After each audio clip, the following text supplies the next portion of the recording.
Voss from 50 launches it long and strong, and they finish with a flurry. Fremantle survived what was almost a Blues boil-over.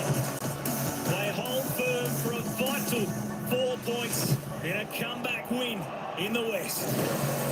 I don't think we're winning that game started last year or in the year before.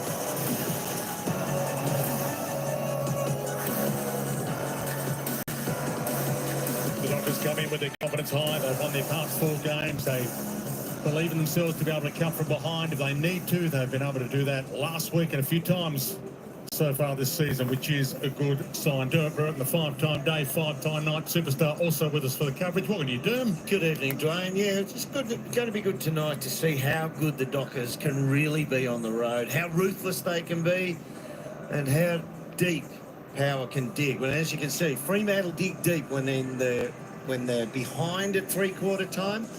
There's some of their wins where they've been led to the final break, and they've still come back and won. So, yeah, it's going to be good to see how good they can finish off tonight, how ruthless they are. We're lucky enough to be joined by Justin Longmuir, their coach, with the bounce not far away. Justin, welcome. Thanks for joining us. How are you feeling right now? You feeling confident? Yeah, confident. I think our form stacks up. Shown for a long period of time that we, as you said there in the intro, that we can come from anywhere. We'd rather not be in that situation at three-quarter time, but yeah, we've shown we can win anywhere and from anywhere. So, Justin, the smell of finals is in the air. It's still, I know you've still got to concentrate on the games that come. What is the most important thing for your Dockers between now and the finals? I know you've got to bank games, but what's the most important thing you want to see? Oh, I think contest work, and that's probably what let us down early in the game last week. We just didn't get our contest work right, and that's one thing to win the footy, but you've got to be able to use it off the contest, and we weren't doing that well. So we feel like if we can give our forward supply off the contest, we've got plenty of avenues to score, but got to get that contest right and make sure we're really consistent in that space. Justin, congratulations on what you've done so far. 6th season as coach, and you might be top 4 tonight. Congratulations, and keep on keeping on. Thank you. Thanks, lads. Have a good call.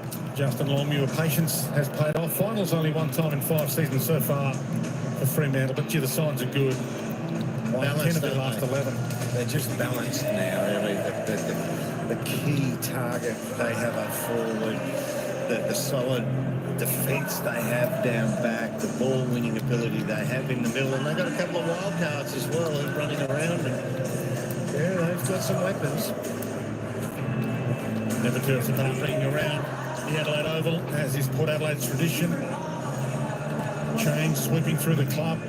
Ken Hinkley departing his 13th and final season as coach. Josh Kahn taking over as coach of this team.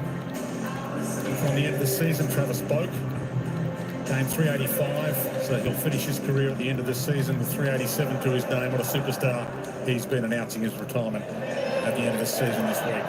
Absolutely. So you'd think it's a kind of game that Ken might get him to stand up out the front and say, dig for this bloke. Looks like Ollie Lord's going to start in the back line as well. Thought it might have been Lukosius with Lockie Jones out, but Ollie Lord, I've never seen him play in the back line. Well, match Voss for intensity, though. He won't take a backward step. So Lockie Jones, the laid out. Jack Whitlock, who was out, is back in. Great to have your company. We're underway at the Adelaide Oval, and Jackson held. Sarong was held, and they're going to be holding him. You have to tag Caleb Sarong. It's been a proven thing. Did a lot on last week, stats-wise, but they did get the job done. Fremantle won the game. Bouncing ball rolls past a couple, past Zerk Thatcher, not past Amos, and he's tackled to the line. Ooh, I hope that wasn't a sign of things to come. It was a really poor attempt to smother on the ruckman as he punched it forward there. Lukosius, Whitlock and Georgiadis, all the big tools up in the forward line. Darcy and Sweet go at it. Immediately the tackle laid on Srikowski. Careful tackle, that was played. Let's watch that Ollie Lord matchup. That's going to be very interesting if Voss can expose him. And straight away Bolton into the action, and straight away Bolton lands a blow.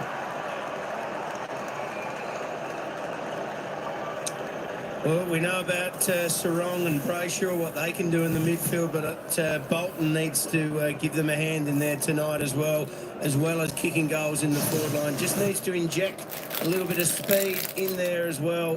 He is a super player. He's been a great pickup. That's his 24th goal for the year. And you just feel like he has to play his best football over the next couple of weeks and if they get into the finals as well.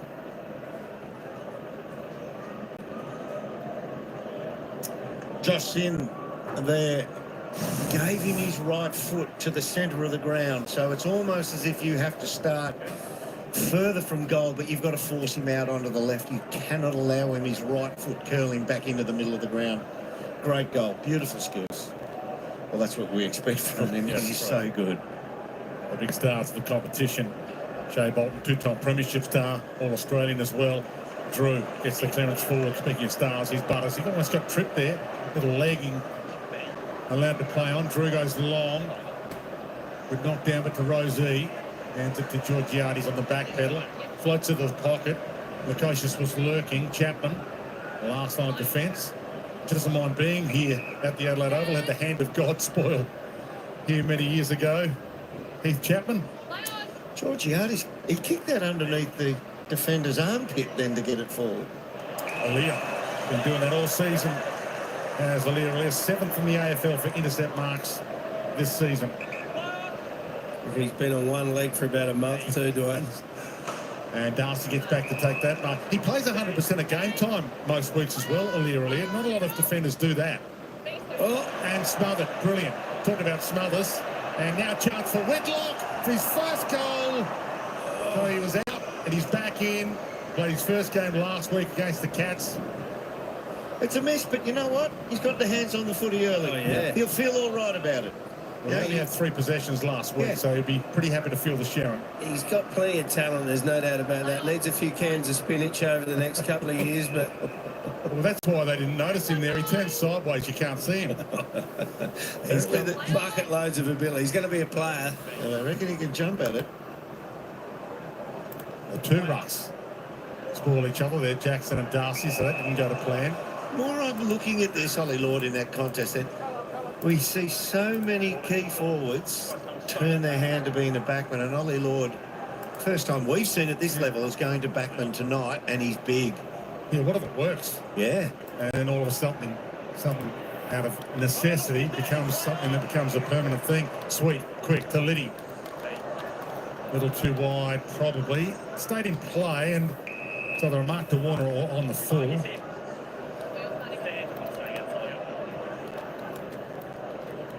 Warner, one of their tackle machines, 9 tackles against Carlton last week, the most for Fremantle. Made his presence felt there. Arm interference, Jackson. 27 possessions, 8 clearances last week of his own. Here's Bolton again. Ooh, that was on Butters.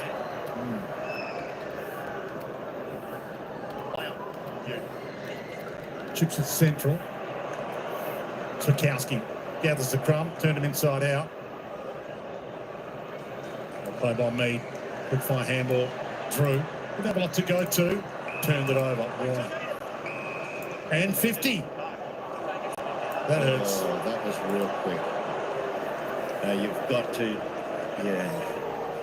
you have to give them some sort of warning. Whether they just feel that the player just encroached straight over the mark knowingly.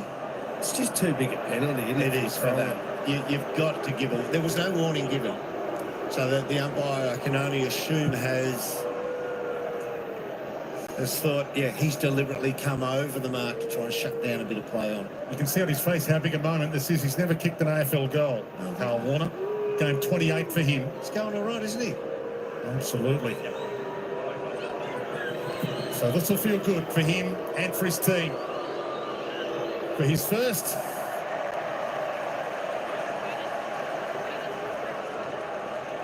But Adelaide dodged a bullet. Sucked in the big deep breath then before he kicked, didn't he? Did. I always felt that might have put too much. I always felt if you did that, you got a little too tense doing it. Unless that's your routine, but he hasn't got a routine because he hasn't had many shots. Can't say what his winning routine is at the moment. Butters, only 10 possessions last week when captaining Port against Geelong, one of his worst games of his career last week. To Boak. It's a round of applause. Back to Butters, to Boak. Another round of applause, and they're out wide.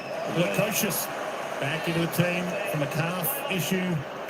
Jack Lukosius, and he plants his foot into it long. Georgiades, is his body okay? Clark, been doing that all season, saving the days, having a great year. Oh, Willie was desperately slow trying to get to that crumb then. Great talent, but... Sarong met front on. Richardson will fumble. Chapman wrapped him up. It just looked like Willie looked like he was hampered as he tried to stretch into a sprint then. Well, Willie's back into the team this week as well after 3 games in the reserves in the Sandful. And I don't think he's back in because he ripped the Sandful to shreds. It's out of necessity, I think, with so many injuries, unfortunately. Yeah, he's just going to have to try and find a bit of magic, isn't he? Because he's so talented, but he looks short of a stride there. Needs a big off-season. Here he is on cue. Stopped it almost. Brayshaw was slick there. Jackson, Erasmus came on as the sub last week. Clark wide. Tracy cut off by Liddy with a hand in the way and dives back in. Tracy wraps him. Great effort, Liddy. Great effort by both, wasn't it? You got the big key forward, Mark. He just charges at it. Liddy backs into him and then goes again. Great contest. Now, there's a good intensity. Port Adelaide free, holding, sweet. Crowd enjoyed that. A good battle between these two. Yeah. Just 2 mammoth men. He sets it up for the Leapers. Thumped away cleverly in there by Ryan. He knew where the boundary or the behinds were.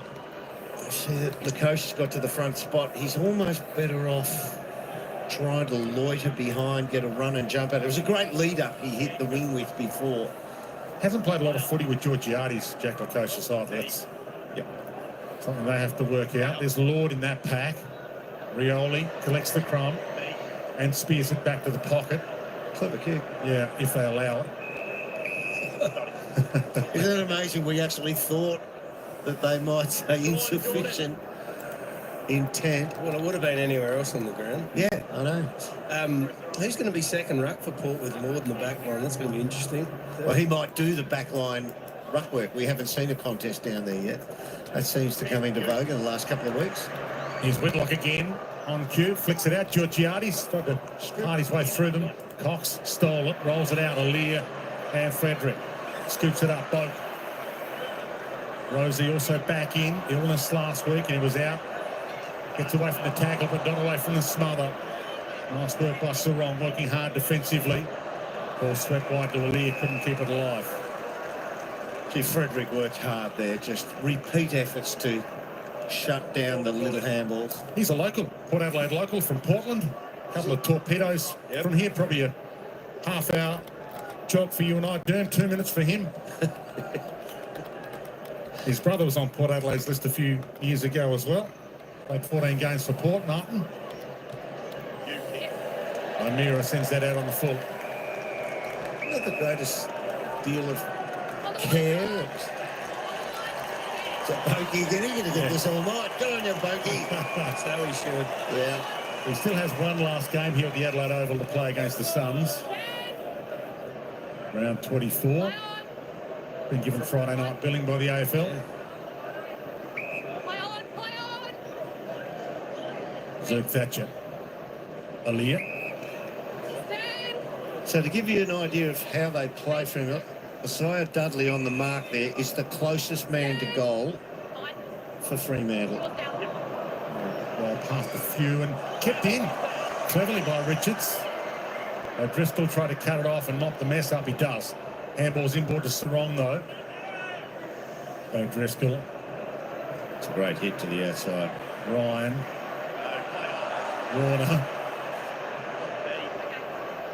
Not the biggest crowd Port Adelaide's had, but they're in full voice at the moment. O'Meara chips it to Jackson. I reckon it might be their smallest for the year by the look of it, Dwayne. Yeah, I was trying to go glass half full on it, Mark, but yeah, it's not monstrous and there's not a lot on the hill. That's the sign of the times. Port Adelaide, well, they're 12th on the ladder right now. They began the round 11th. Currently, they're 12th. And they could finish this season as low as 13th or 14th. Would be the lowest ever ladder finish under Ken. Dudley jumps in, and he's a local as well. So Dudley from Central Districts, ex-Adelaide Crows Academy. Port Lincoln, once upon a time Port Adelaide's recruiting area. Darcy did well. And does that count? Jackson tried to con everybody into it. Nearly got away with it, actually. A little delay before the umpires worked it out. Got their tape measures out. Mead slung, and wrong guy to give it to. Shea Bolton's got a couple.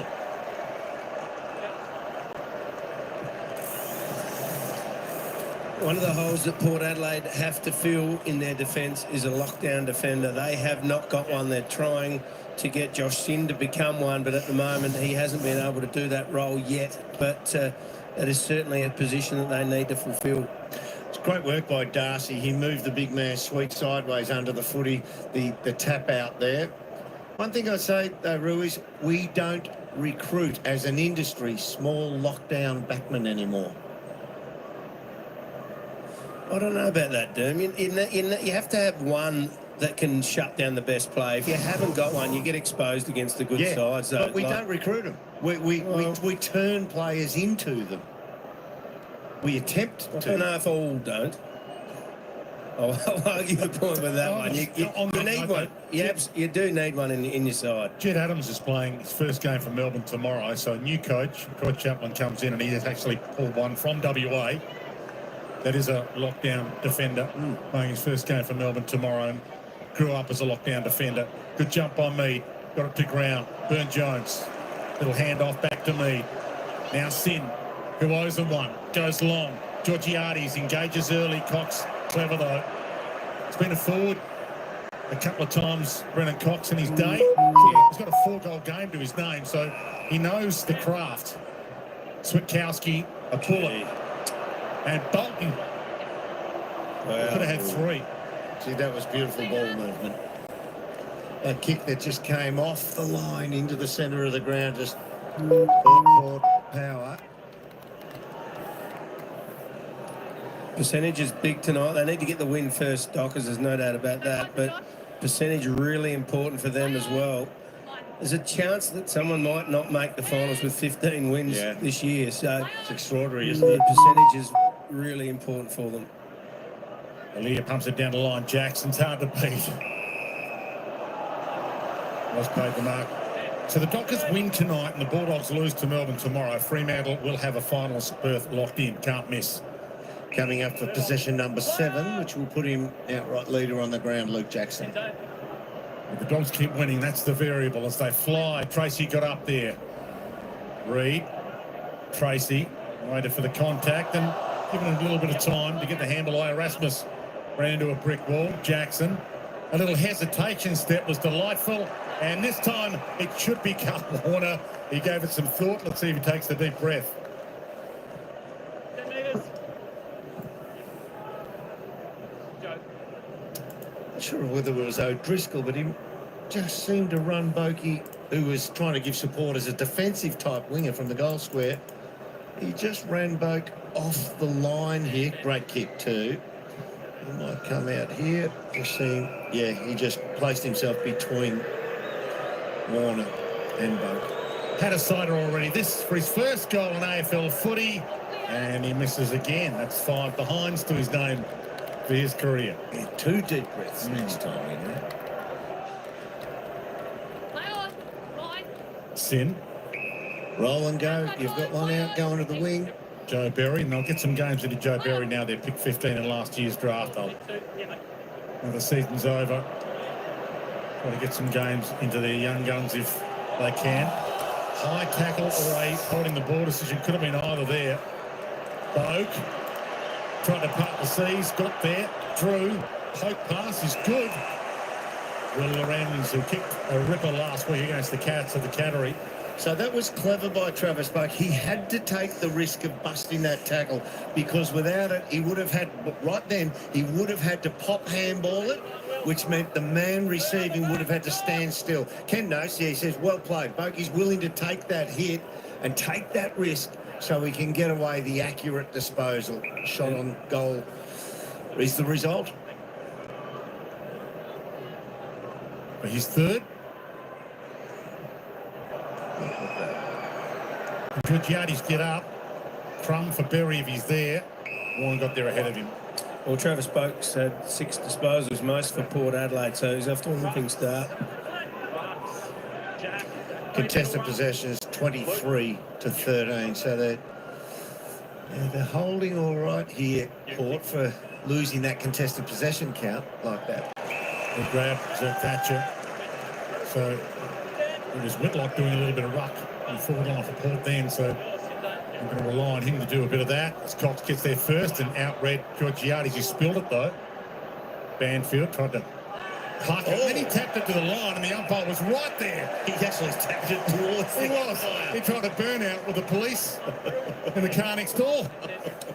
You can't do that. McEntee kicked a good goal from the boundary line in the showdown, albeit from the other side. Can he do it again? Kick 2 that night. Yeah. He's paying his way at the moment. Traditional Game prop 50. 50th game for Jed McEntee. He's old school now. Drop Traditional punt. drop punt Yeah. from there.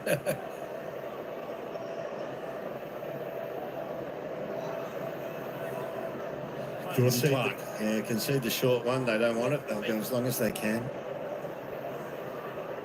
Jackson in the middle of that pack. Reid going nowhere. Having a great season as well. Murphy Reid, contender for the Rising Star. It looks like a bit of a three-way race. Dan Curtin, Levi Ashcroft, Murphy Reid. Maybe Connor O'Sullivan for the Cats, who played well last night. Oh, good collect on the run. Butters almost tripped. Hands it over to McEntee. He in turn to Berry on selfish. Turned it over. Hard attack from Sarong. Took the Sharon and a little bit of Liddy. McEntee back the other way. High. Erasmus. Brilliant. Would have taken some sort of vision, but yeah, Rioli was out there. Where he is now chasing, he was out there completely and utterly by himself. As I said, the kicker would have had to have Alex Jezelenko type vision.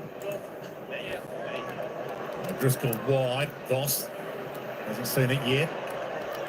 Makes his presence felt though. Liddy pops it. Chapman edged and edged illegally. Play on advantage. Warner can go. Switkowski puts the speed on. Jackson's got some speed of his own. Out the back. Tracy can get and go. Eat my dust.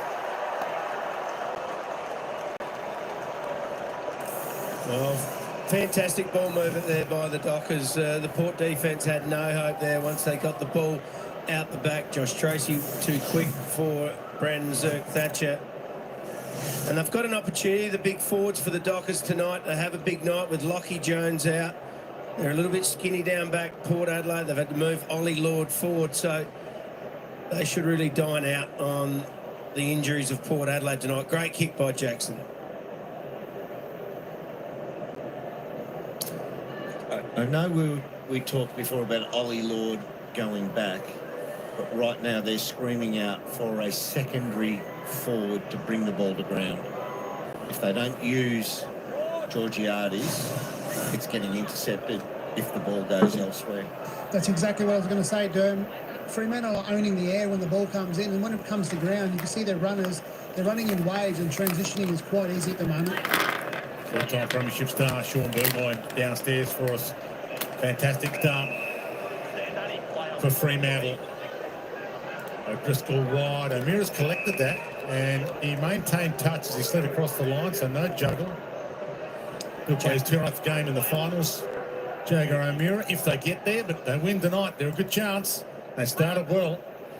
Jackson's up to 9 disposals as well, so he has been playing quite a bit of midfield time in the last sort of 4 to 6 weeks as well, so he's off to a cracking start. We know Sarong, the #1 contested ball player in the competition, gets plenty of ball. He's up to 7 as well. Saw Justin Longmuir head-to-head with Ken Hinkley. Fremantle never beaten Port Adelaide here at the Adelaide Oval. Frederick, arm chop. Brad don't agree, but wasn't a lot of Sharon caught on that attempt at a spoil. So Fremantle never beaten Port Adelaide here at the Adelaide Oval. They've only played one of their last 5 games here. 4 of the last 5 have been in Perth.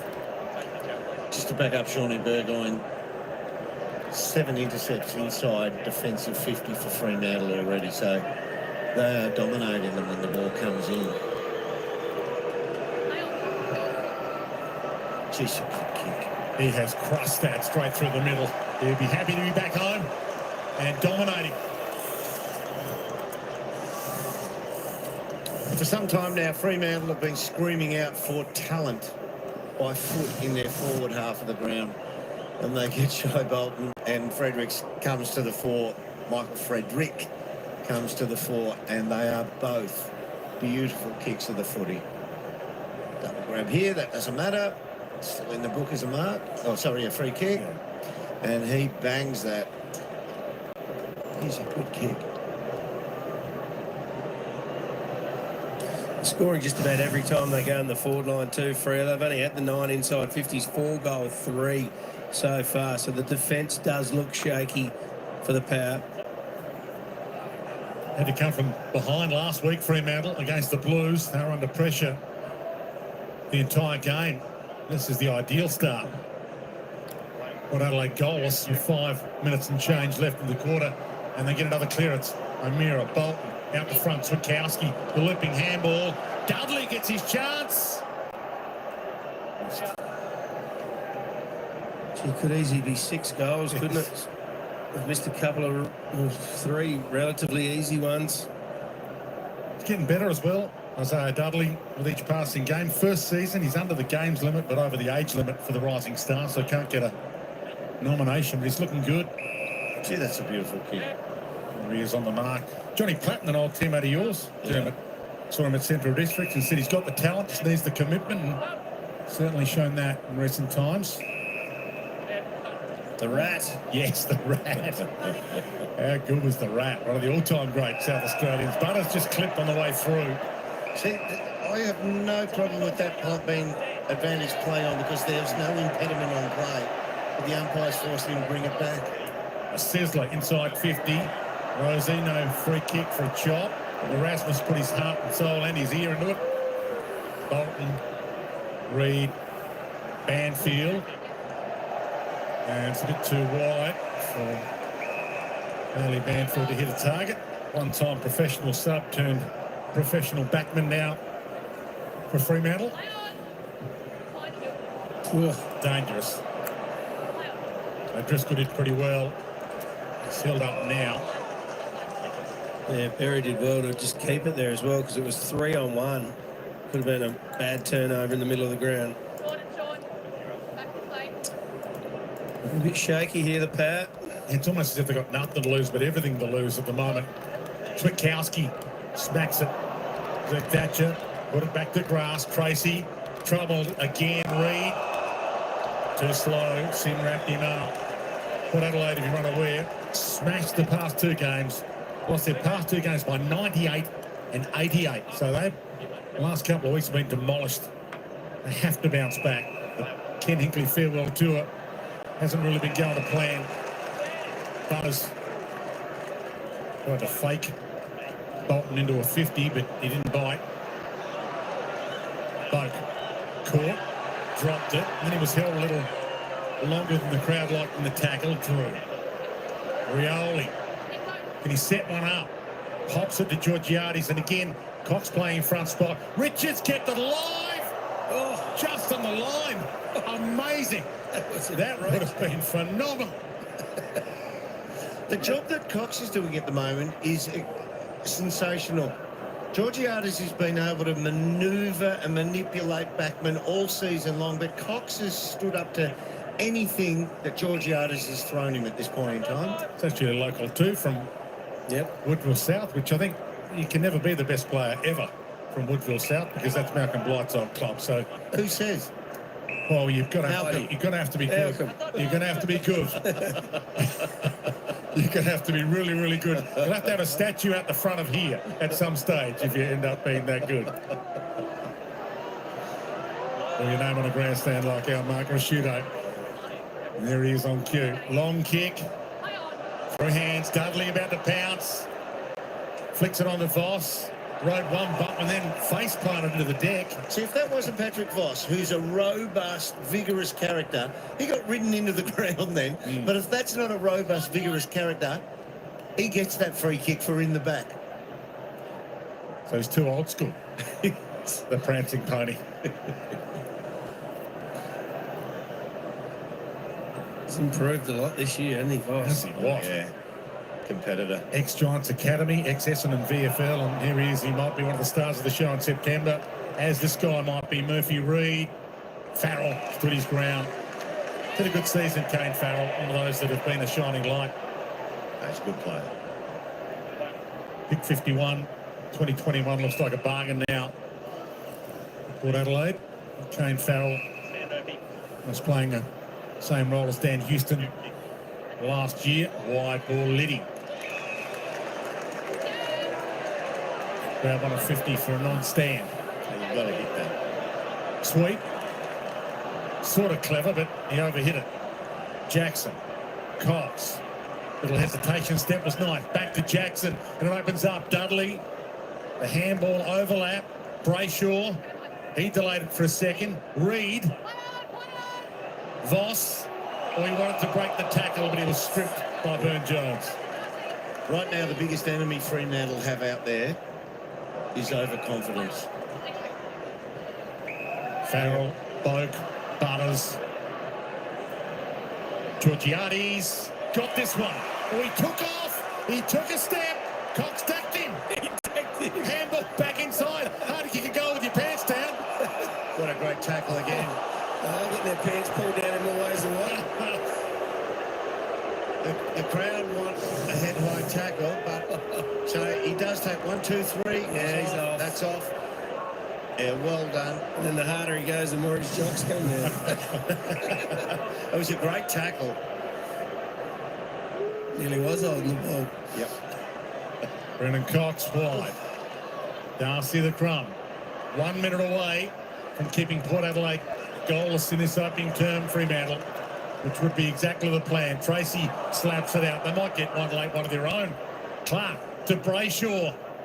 Pops it wide. Frederick. Now, will he go here? He does go. Fast Freddy launches. Bolton get it up and can't mark it. Got his hands on it. Sin. Lorenz. Zirk Thatcher. Oh, might be coming back with interest. Frederick. Great step. Turns them all inside out and hits his target in the pocket. Murphy Reid. Murphy Reid had a sensational year. What a consistent year for the first-year player. How good was the Frederick step? Yeah. 20 goals already for Murphy. He's had a sensational... Be a big chance for the Rising Star. Definitely going to be in the top 3. We know that. They could have 4 Rising Star winners in their 22 on grand final day. Fremantle. Murphy Reid bends it around. This is to the near side. They've got a couple from other clubs, Jager O'Meara and Luke Jackson, and they've also got Caleb Sarong in this lineup. If Murphy Reid was to grab it this year. Seconds tick down, so the perfect start for Fremantle, the horror start for the home team. Thin crowd. Been a disappointing season. Adelaide staring at their worst ever year under Ken Hinkley in his 13th season as coach. But it's about top 4 for the Dockers tonight. They win this, they're into the top 4. And a 4-goal-nil start is exactly the plan they had. 4-5-29 for 4 behinds.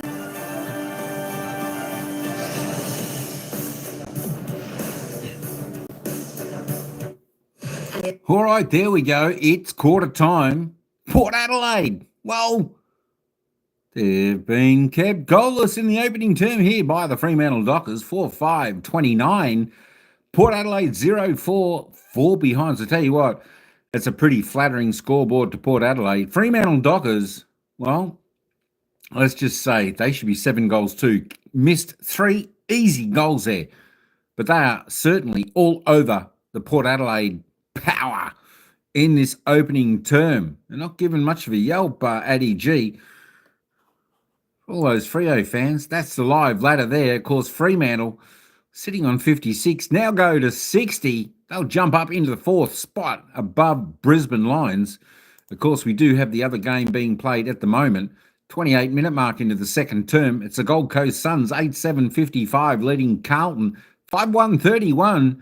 Of course, all the teams from 5th, 4th, 3rd, 2nd, 1st, they'll all be hoping Gold Coast Suns go down to Carlton, but Gold Coast Suns, they're getting the job done. They're 4 goals ahead. That's the live ladder, though.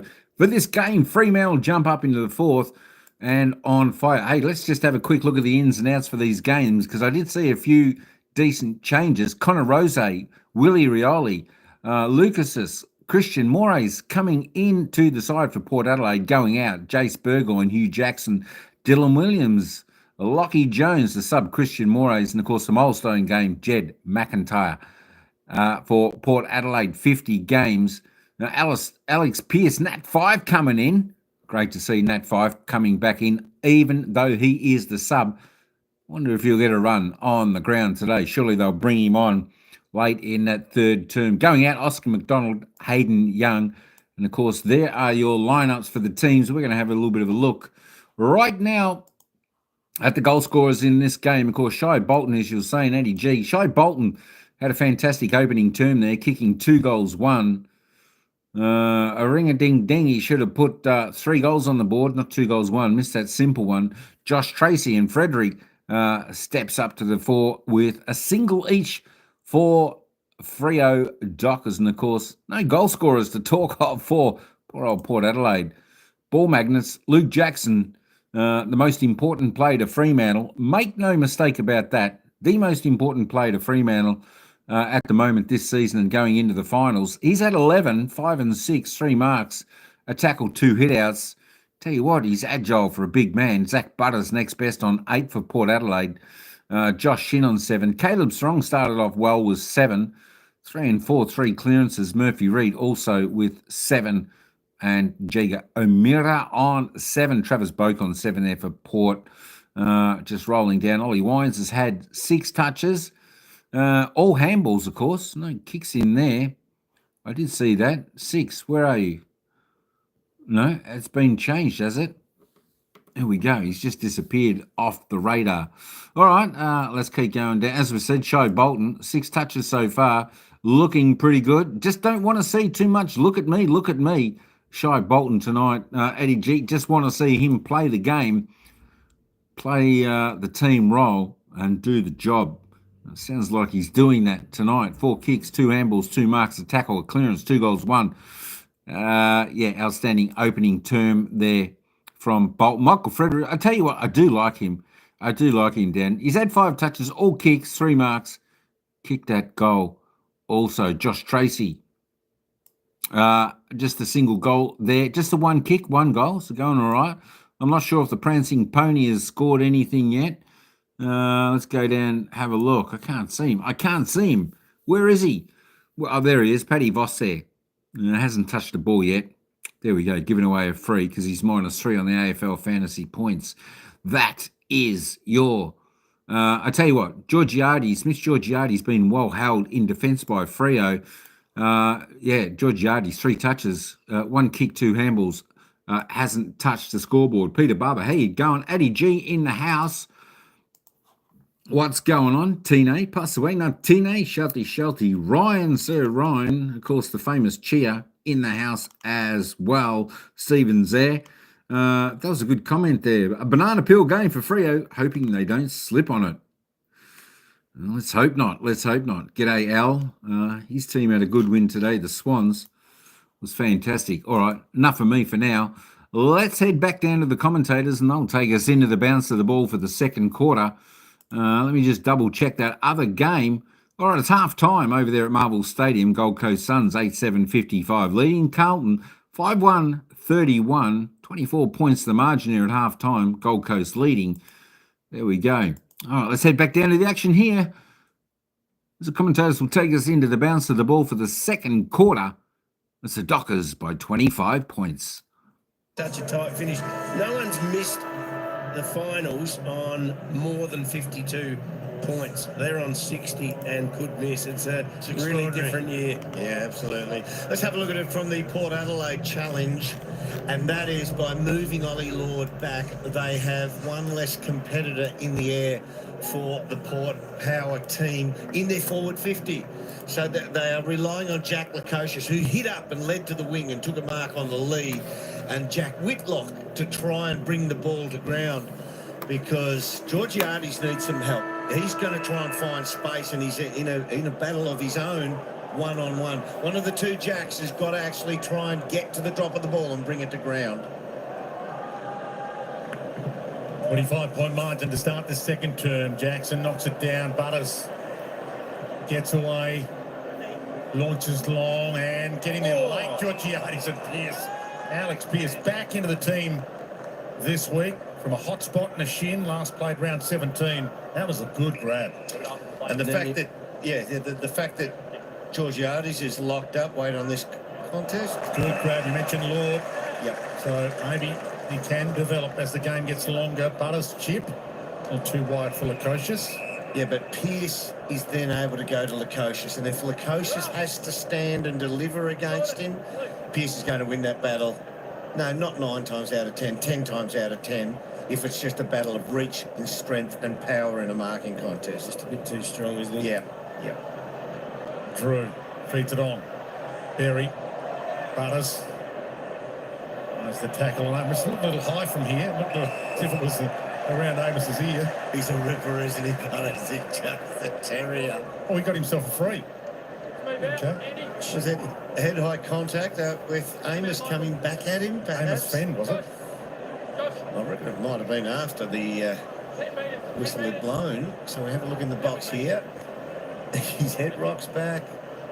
Amos dragged it in, but you still have to tackle legally even if you drag it in, don't you? Great decision. Yeah, I'm all for holding the ball if you drag it in, but you can't just tackle him around the neck and get the free. Only 10 possessions last week, Zach Butters, and only 1 goal this year. So he's not a big goal kicker as a mid. 1-4. Is that 1-5? He's kicked 1 goal for the year. Yeah. Yep. For a gun midfielder, he does so much damage in the middle part of the ground. And he started as a small forward when he first came to Port, but they've just needed him in the midfield so much. Yeah, that's 1-5 for the year. Oh, look at intercept. Thump long. Alia. The intercept king. Farrell. Thought it wasn't required. That was harsh. Butters. Slip. Knee. To the pocket. In the end, Whitlock stayed down and Ryan said, I've got it. With with Pearce back into that side with Cox and Ryan now, they are a real strong threesome there. They're going to make everyone's role so much easier. They don't have Hayden Young, and that's a bit of a loss for them. Port Adelaide don't have a few like Miles Bergman, Sava Radikalia, Ryan Burton, Todd Marshall, Jace Burgoyne also out of this game tonight. Horn Francis is arguably their best. I know Butters is, but Horn Francis arguably their best player that they can rely on, or Ken can rely on to spark things up in a moment like this. Definitely got half a dozen of their best out. Hoping that Todd Marshall will be available to join that forward line next year, but he's had an injury-interrupted career so far, and no guarantee there either. Driscoll ran a little fishtail, which was nice, shook him off to Switkowski, who can't take possession, and that was a knock to try and keep it alive as opposed to a knockout. Even that little bump then by Butters is just 100% max effort. Just puts his heart and soul into it. Jager O'Meara, much bigger man, absorbs the contact. He's been doing a few run with rolls, O'Meara, so... Sweet just dropped at his feet.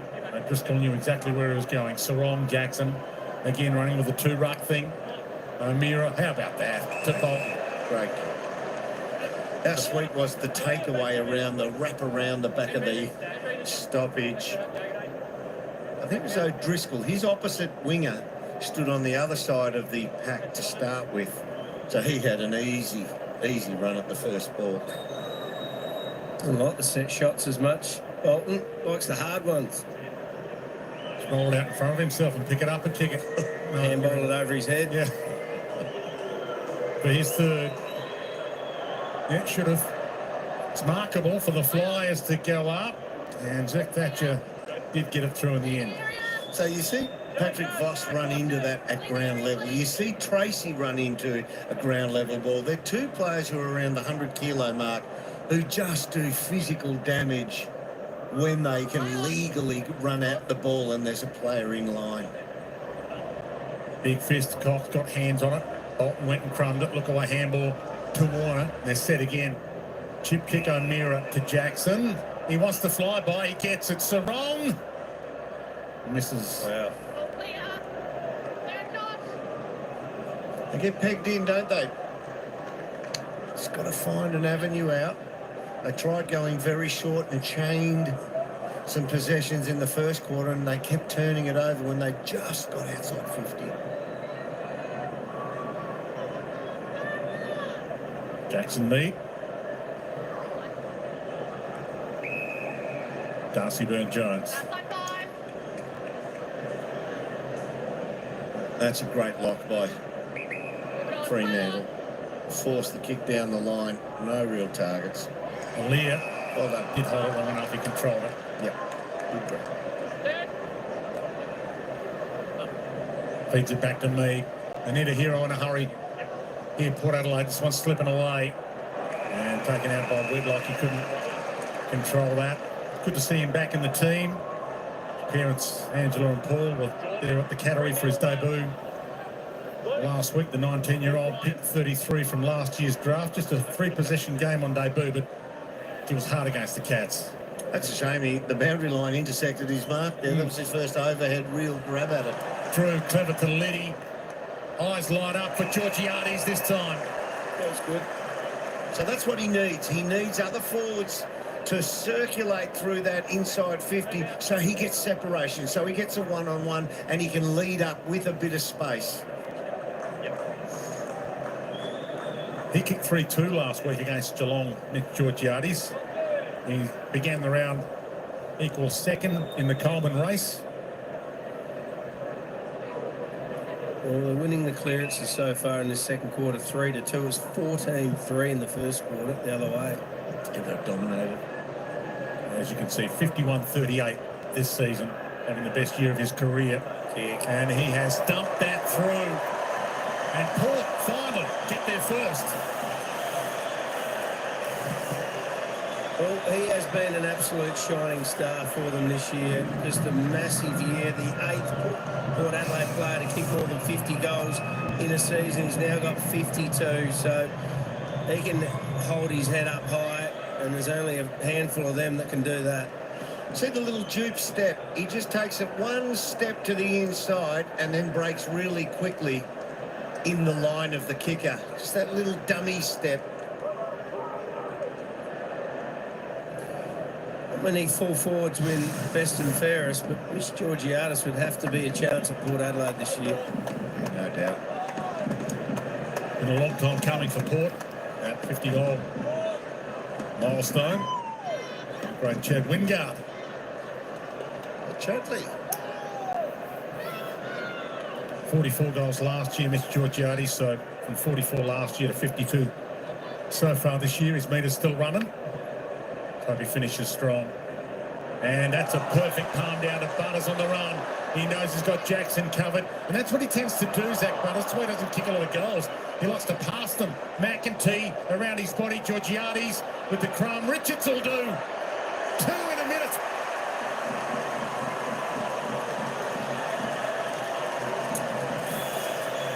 Well, it's amazing when you start winning clearances, and especially centre clearances, the game is so much easier. Instead of trying to transition the ball from your back half, great hit by Sweet. Put it out in front of someone like Zach Butters. Good luck, you're not going to catch him. And Jack Nicosia just not quite making the most of that. But great effort here by Richards, who's really had a good second half of the year. Took a while to get used to the club, but he's certainly had a good second half. How quickly did Zach Butters recognise the channel open up through the centre circle? and he took off. And Jackson's been awesome. And all season he's been awesome. But he was powerless to read that drop off the hands of the ruckman as quickly as Butters did. Shin Mullen did a great job on him last week. On Zach Butters, and this is a different Zach Butters we're seeing today. He almost decided halfway through that game, we're not going to win this, and I've got bigger fish to fry. We're nearly 10 minutes into this second quarter. We've had one tackle from both sides in 10 minutes. Not exactly high intensity in that regard. That's not a great kick, but it worked. Floated to Georgia. Oh, that's 50. Wow. Okay. Umpire cuts Pearce some slack. Crowd were onto it. Well-educated footy crowd here at the Adelaide Oval. Never one to not dish out some advice. They thought that was worthy of extra yardage. Oh, there it is. There's a 50. Yeah, behind play. Georgiades has been put down. So Butters is asking whether Georgiades is the better guy to have the shot here. He doesn't want to kick. No. You're on it. I never really. Sometimes there's certain stats you look at and you search for, but I never bothered to look at the goal tally for Zach Butters. He doesn't kick goals, does he? But he wants to does hand assist. them off. He's an assist guy, yeah. But sometimes you just got to say, no, I'll take control here. Well, as Georgiades does. He's the #1 goal assist player for Port Adelaide. I think he keeps his spot on the side. Oh, yeah, I think he's heard that. Yeah, just. So the man who's second in the Coleman race, well, Daylight's probably second, he's third. Chance for 3 goals in 3 minutes for Port Adelaide. Bit of a drag on that. He's got it.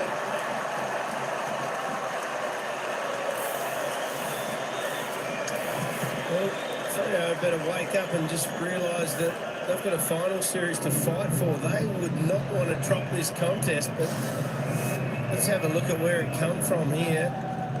Well, that was the 50 that we were talking about. He did interfere well after the mark, and the umpire was very lenient there. Let's have a look on the right goalpost. That was Chapman that's dropped him.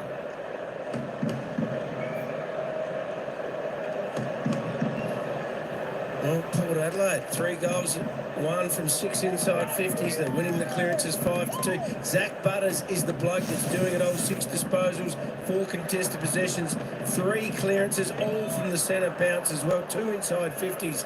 Someone better shut Butters down before it gets a little bit hot. From the restart, Darcy knocks it as a free kick And into the throat. So Jack Whitlock into the ruck. Hands to Wines, launches long.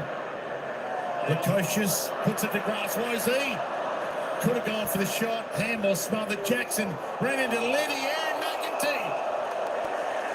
Gone.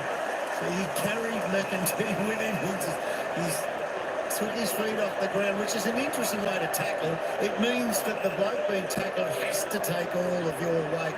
One thing you don't want to do, Mitch Georgiades, is give away the free kick in the reverse direction. Wait till they kick the goal before you start any angst.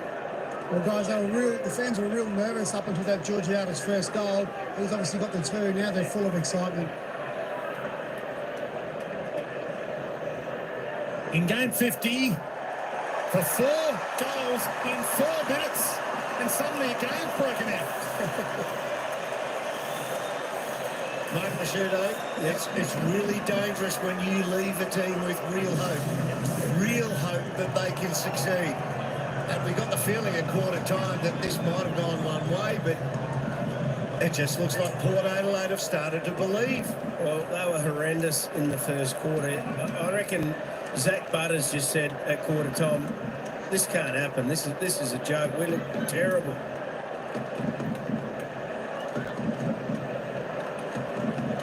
It's been a complete turnaround. It's 30 disposals to 17. They're winning the clearances. The inside 50s are 7-2. It's 4 goals, 1 to 2 points.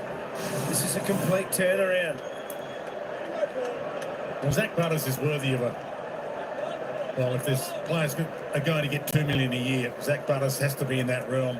He's on the bench at the moment. I keep running him while he's on. He's one of the big superstars of the comp, but he's turned this around. O'Meara plants his foot into it. Oh, could have taken the mark, Lord. Knocks it down. Lorenz did well to Mead. It'll run off half back now. Port Adelaide. Sarong did magnificently. Read their mind, picked their pocket, and kicked one for all time. Caleb Sarong. What an answer. What an answer. Knew that he read the eyes. He saw the player running as the sidecar support and thought that handball's going there. It looked like a rugby league intercept.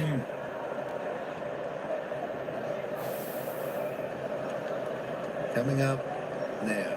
Yeah, well done. And a great finish. Great kick.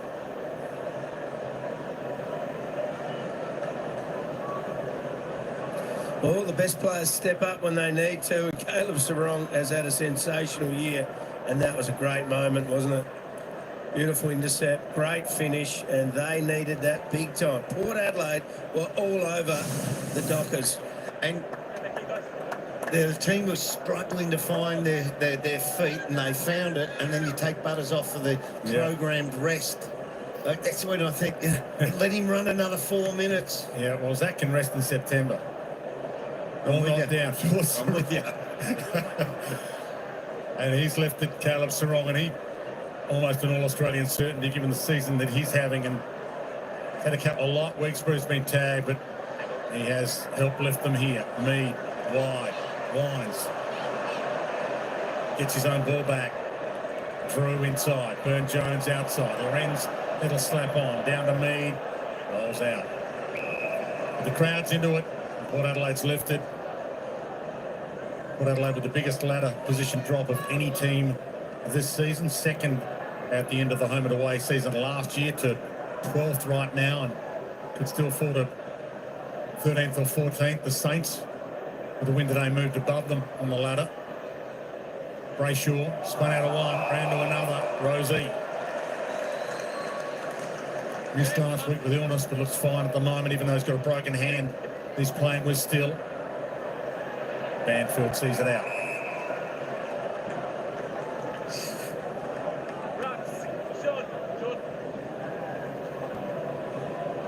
Little hush falls over the Adelaide Oval.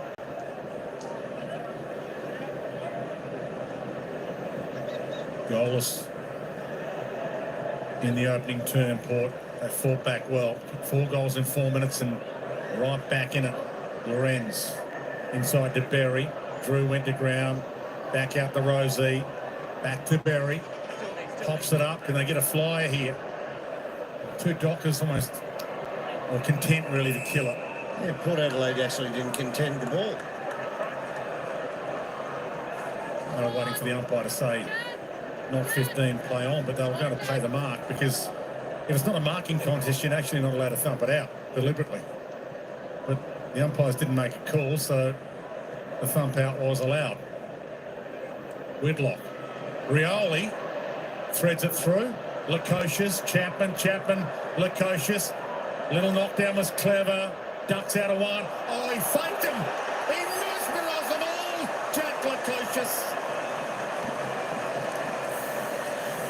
Well, he might have needed that confidence boost to Jack, because he has had a year from hell. And he played the 6 games for the season so far and kicked the 6 goals. And injury after injury, hasn't been able to have a real crack at all, which is not what you want in your first year at a new club. But he kept his feet here, which he needed to, got it through his legs. How he got through there, I don't know. Banfield missed him as well, and a smart finish. What a clever feint, this little handball to go to the inside. As if he meant it, he might have just gone, no, I'll keep it in. I've seen him kick some amazing goals from downtown, set shots that I thought, gee, that's wonderful skill. That's the best goal in play I've seen Jack Lukosius kick.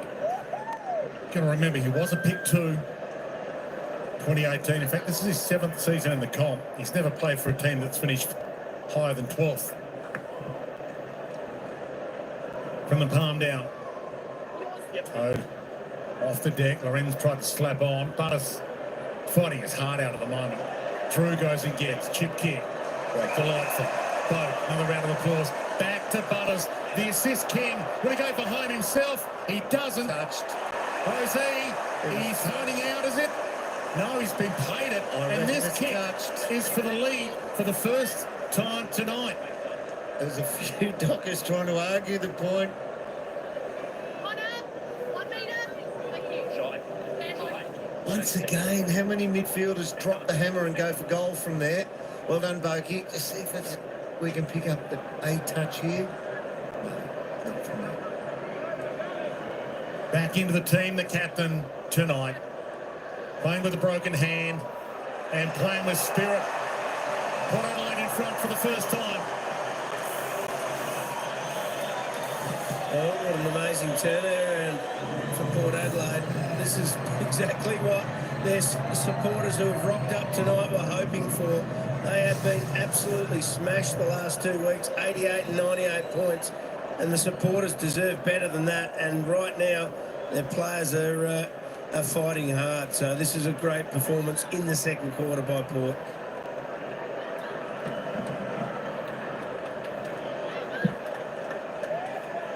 This is warning signs. I always got the belief, 6 goals in a quarter, you have to examine what you've done wrong. You extrapolate that out. That's 24 to the opposition over a full game. And that's way too much. 6 in a quarter, and they've still got 9 minutes left.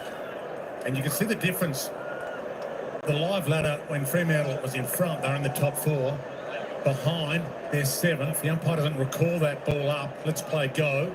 Sarong. So this is massive for Fremantle. Well, if they lose this, they're very unlikely to play finals.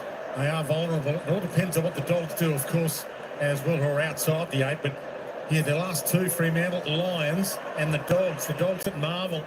So this is massive in more ways than one. Rosie hammered by Clark. And they've never beaten Port here at the Adelaide Oval. Clark hasn't had a possession this second quarter. They've got no drive penetration from him off the half-back line. Ball kick. They all tumble. Boak keeps his feet. Rolls at Erasmus. Rioli was clever. And Chapman just as clever. You mentioned Clark, so 30 possessions last week, the most for Fremantle in that win over Carlton. Had 759 metres gained. So you're right, they rely on him a lot. Oh, yeah, he's a beautiful user of the footy as well. Takes ground as he comes forward. He's their only real runner from the back line, isn't he? Rioli played for it and got it. There was a little hesitation for the umpires there. And 50, is it? Yep. Wow. Was the nearest umpire who ran in for it. So he's back into the team today, Willie Rioli. Getting form and fitness back into Sandford. But he's so creative. He's a live wire. And Willie Rioli with goal 150 extends Port's margin. Well, we haven't been having too many upsets, but we might get another one tonight. We've already had Brisbane getting beaten by Sydney today. Let's have a look. Sloppy tackle by Brayshaw. Should know better than that. Put some mayo on. It's a bit of a delayed throw back of the head. Still there, though. Yeah, it is. Absolutely. And then kicks it away.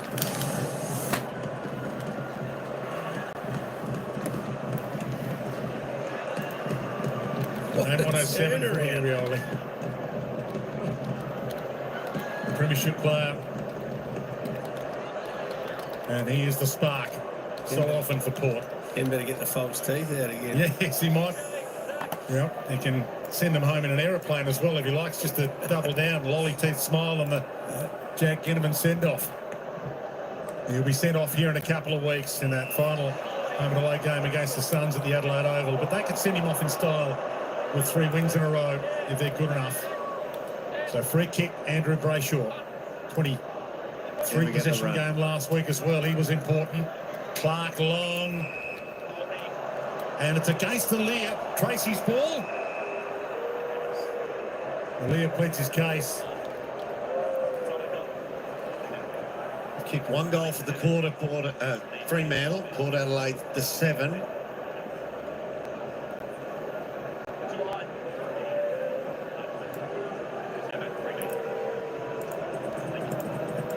.36.15 this year, Josh Tracy. Ultra accurate.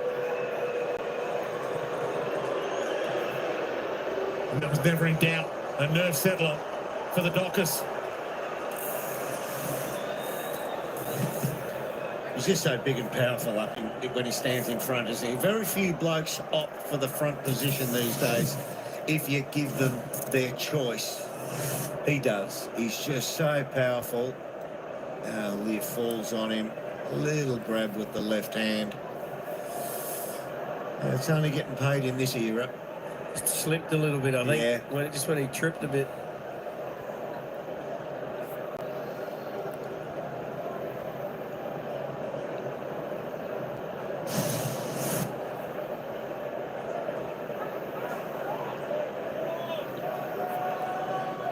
Big 7 minutes coming up to half-time. That's a good matchup, that. The man is 7th in the AFL for intercept marks. Alia up against Josh Tracy, who come out of a 3 straight game last week against the Blues as well. That'll be another ball up. Why didn't he tap it down to Ollie Wines then? Completely had 1/3 of the quadrant around the ruckman to himself, totally by himself, and he hit it away from him. Down to Butters, flings it over his head, back into the congestion. Bolton against the grain, gave it to Clark, started to get a few possessions and hammer them forward. Frederick. Not without a chance from here. Been lively, Frederick, hasn't he? Yeah, first touch for the quarter.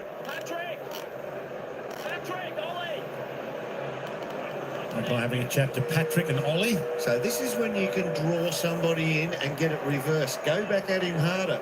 You got nothing to lose. Michael Frederick. Across the face. And the big fist to win. He's taken more marks than any Fremantle player today. He's had 4 marks in the forward line.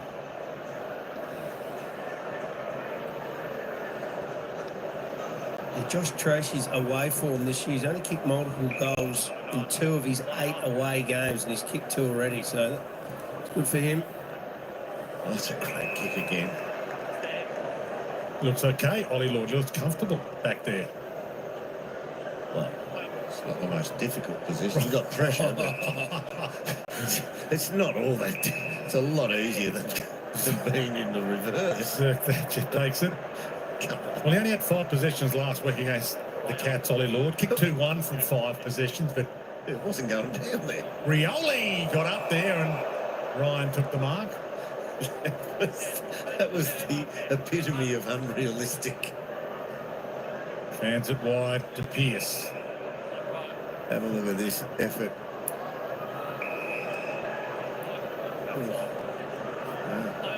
He was in another time zone when he came down. Rasmus de Vos. He's got those hands, and he's got to tell him.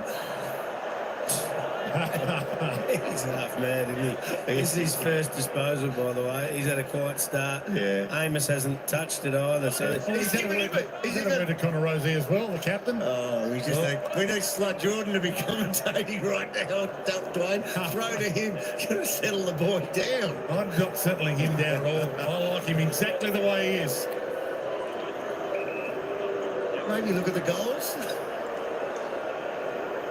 Gets a boo or 2, Patrick Voss. That'll spur him on. Yeah, Patrick, you do you. Kick goals and inspire your team.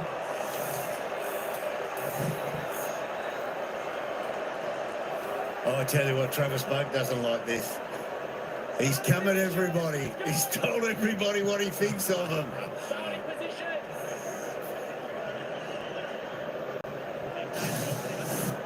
he's coming off there. He's used up too much energy, Mark. That's why. He's still having a chat to the oppo.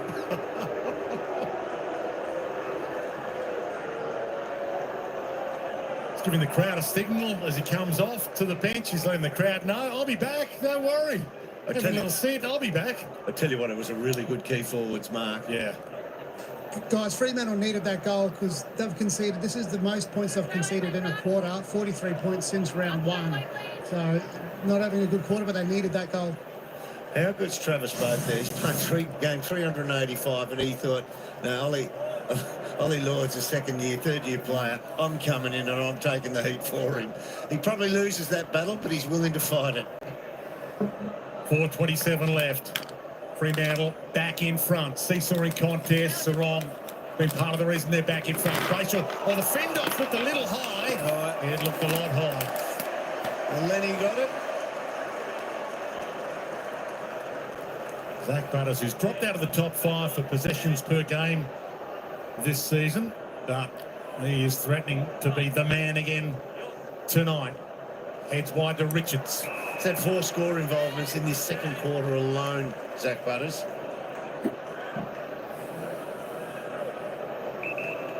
Five inside 50s for the half. Sits it up for the leapers. Georgiades in a good spot. Sweet from 4 deep. Liddy almost on the run, collected it. McEntee. Ryan's got him. Handball. Banfield. Danger. Richards dropped it. Hammers it. Touch play on. Brayshaw caught. Game's gone up. Switkowski turned into a jam. Liddy feeds it out. McEntee. Plenty of options. Richards. They're going back to go forward. The assist King Butters to Lord. Well, Voss is off, so he can't let him know if he kicks one on him. Hands it off instead. The long lodge by Farrell. Stays in. Rioling. McEntee. Are they going to check this? Did it go across the line? Across the face by Berry, and it hits the behind post. That was absolute chaos. Take a breath, Dino. Do they check it now? Do they stop play now? Or do they just trust the... Trust in the umpire. Goal umpire. I like that. Banfield casually almost crept away without anyone knowing. Aaliyah used his body and used it well. Didn't use hands in the back. And 50. Wow. Oh, Dudley, he's just come too close in, forward of the mark. Sweetie says, that's bad luck, mate. Well, this is big for Aaliyah as well. He's never kicked a goal for Port Adelaide. Aaliyah. Actually, you know what it will do, though? An 8-goal quarter is a dominance. An absolute dominance. 64 games and 5 goals for Sydney. Been a great pickup by Port Adelaide. He's still got only 5 goals to his name. This for his first for the Power. Aaliyah. What a start from Aaliyah.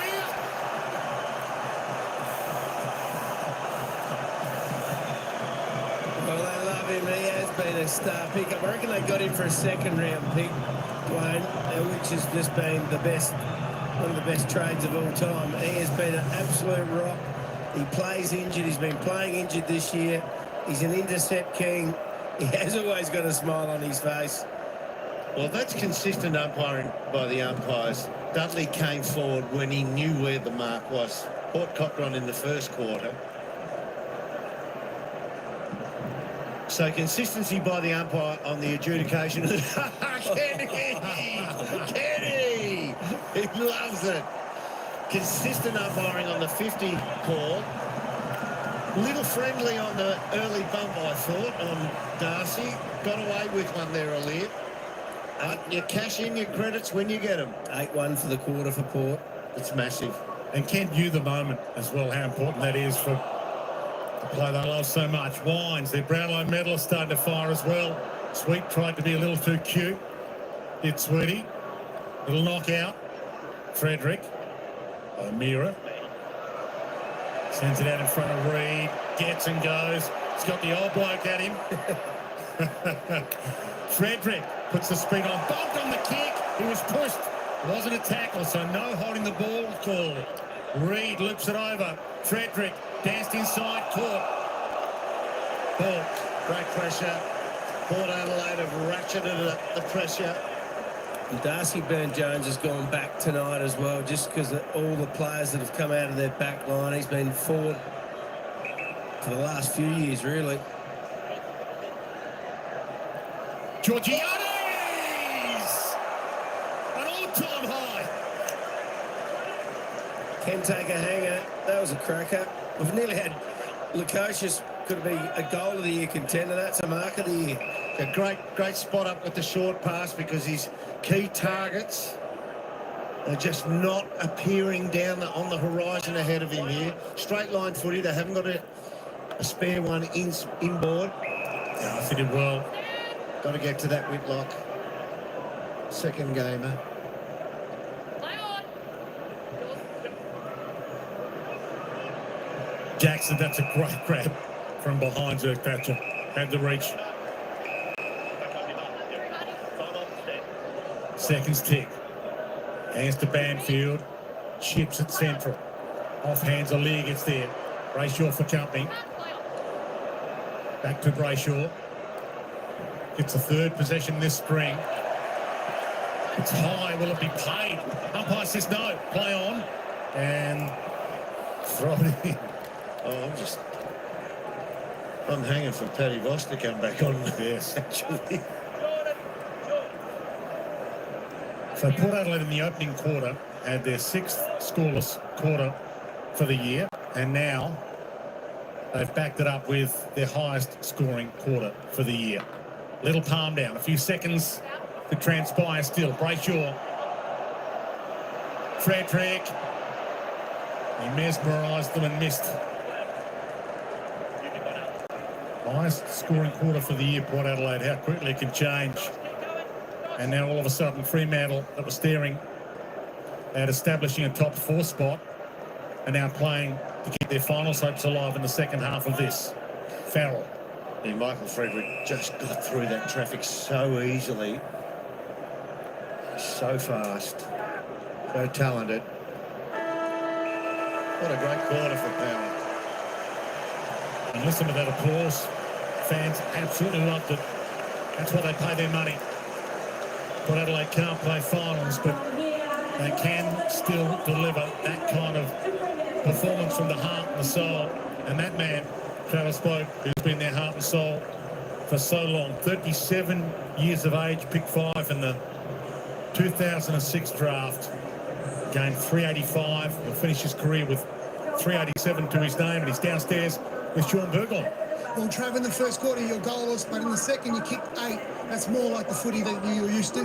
Yeah, well, I think we started pretty well. We had a bit of the ball and getting inside 50s, but I think our composure going inside 50 especially was pretty poor, and we just need to get on top around the ball, and I thought with Zach and Connor led the way, and Ollie around the ball was really good. Speaking of Zach, he had a really great second quarter. You must be proud of the way he's going about his footy. He gets in and under. Oh, mate, he's a star, and he does a lot of the, the match-winning stuff, but what we love about him, he just cracks in, and that sets the tone. He's a great leader for this footy club, and we all get in the back of him when he's setting the tone with his body on the line. Great, mate. Get in there, and good luck for second half. Stage is set for an enormous second half coming your way from the Adelaide Oval. Don't go anywhere. Port, 25 points down at quarter time, 2 points up at half time.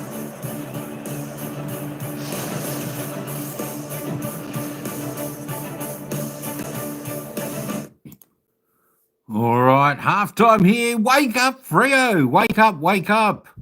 I think Freo went to sleep, Eddie. What is going on there? Port Adelaide, 8-5-53. Fremantle Dockers, 7-9-51. Port Power by 2 points here at halftime. Wow, 8 goals, 1. 8 goals, 1 in that second turn to Port Adelaide. Whew. Freo, 3 goals, 4. The Prancing Pony strutting his stuff because he got a possession, kicked a goal. I tell you what, he's a classic, the Prancing Pony. He is a classic. He is boing, boing, da-la, but he is classy. I think it was just good. Fremantle, they're just totally asleep in that second term. Totally different to the opening term of what the Dockers had been doing. But at least they put on a couple of goals late and just kept this margin to 2 points. They've got to remember, they've got a top 4 spot on the ladder. Look where they're sitting. Fremantle, they're down there in 7th. Before they were 4th, now they're 7th. What are they doing? What are they doing? The tough bit is the Giants play tomorrow. If they win, they're 56. They'll probably go above Freo if they lose. The Bulldogs, if they win tomorrow, they'll be 52. They're still got to play Freo. That's why they're saying this is so important to Freo to win this game. Goal scorers for the match so far up until half time. There we go. Josh Tracy, Shai Bolton with 2 each for the Dockers. Paddy Voss, the prancing pony. Tell you what, he's strutting his stuff for a guy who's only had 1 possession. He's got 1. Caleb Sarong, he's got 1. Frederick also with 1 for Port Adelaide. All goals coming in the second quarter. Georgiades with 2. Connor Rose, Willie Rioli, Joe Richards, Jed McEntee, Lucas C, and Alair with his first goal for Port Adelaide.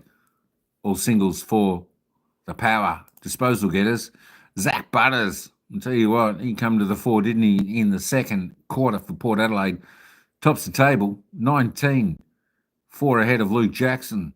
Butters, 13 kicks, 6 handballs, 5 marks, 3 tackles, 4 clearances. Not too good on his set shots, though. He's just kicked 1 behind. Luke Jackson tops the table for Freo. You what? Frio's a barnstorming second half. That's what Freo need. Isn't that right, Pete? Caleb Sarong, next best on 14. Kane Farrell, 14 there for Port Power. Jager O'Meara on 12. Darcy Byrne-Jones on 11. Let's just roll down a little bit. Actually, we're going to get back down to the commentators in a second for a bit of their analysis on the opening half, and then we'll be back to show a little bit more stats. Shai Bolton, a little bit quieter in that second quarter. Consistency, boy. Consistency. Come on. That's what we need. Bit of consistency. 10 possessions, 6 kicks, 4 handballs. Still 2 goals, 1. Didn't add to his tally from quarter time. That's Andy Brayshaw. Just the 9 touches, 5 clearances. Need him to lift. He needs to lift without doubt. Rose on 8, as we said. Sean Darcy, 8. There we go. Georgiades, 6. 5 kicks, 2 goals. Lifted in that second term there for Port Adelaide. Willie Rowley just on the 5. Jordan Sweet also on the 5. Alex Pearce quiet. Just the 3 touches for him. Isaiah Dudley, he needs to get into it. You just had the 2 touches, 1 kick behind, and the prancing pony, Paddy Voss, down there. Just the 1 disposal, 1 kick, but he's kicked a goal. All right, we'll have a look at the team stats in just a moment. Let's head back down to the commentators for a bit of analysis on the opening half. Prosciutto and John Beaumont. Yeah, didn't see that coming at all, Dwayne. 8 goals to 3 in the second quarter. No, we didn't, did we? We're thinking Fremantle were going to run away with it, didn't we? Yeah, absolutely. But Port Adelaide right on top. It was a big turnaround because they looked really poor in that first quarter, didn't they? They were poor. They were losing it all around the ground. Fremantle owned the air, especially in defensive 50. But here's some stats here we'll look at, Roo. Yeah, have a look at the points from clearance. That's the real big one. Minus 28 for the quarter. Zach Butters is the player doing the damage in that second quarter. He is the host plus performance of the first half. He has been dominant. 19 disposals, 8 contested, 5 score involvements, 5 inside 50s. He has rebounded brilliantly off probably his worst performance for the year last week against the Cats. He was held to 10 disposals. He's not taking it. You can just see at the start of that second quarter, he wasn't going to tolerate another belting like they've had the last 2 weeks. Well, Jago O'Meara is following him around stoppage as well, and you see him bump him over the line there. There's a bit of extra aggression in that, but this is what he does. He gets the ball inside the stoppage and then gets outside the stoppage, and he wants to give it off and bring his teammates into the play. Yeah, he can do everything, Zach Butters. Yeah, he might have only kicked 1 goal for the year, but he's their number 1 goal assist player at Port Adelaide, and he's set his captain, Connor Rosie, up. This would be a big upset if Port Adelaide can continue on here. They're 2 points up now. Fremantle have to win tonight. They have to win, otherwise they are highly unlikely to play finals. They could win their last two, but it's going to be hard. Do you think the coach needs to mention that and motivate them? Well, that should come from within the players, shouldn't You'd think that, no, wouldn't you? I mean, the finals is on the line. They've only played once in the last 5 years. They know what's involved. Have a look at where they are right now. They're seventh. They're right back in the pack. We know GWS are going to play. The Dogs are going to play. Gold Coast have got another game up their sleeve as well. They have to find a way to win in this second half, and they've done it several times already this year. In the last few weeks, they've come from behind at three-quarter time. I don't know why they like doing that. You don't have to get punched in the face first before you respond. So, Dwayne, this is going to be a huge second half. Absolutely, and one of their all-time greats, Travis Boak, has been part of the reason why, again, tonight, 7th on the AFL, VFL all-time games list behind the 6 that have played 400 games. What a star Travis Boak is. Second half, not far away.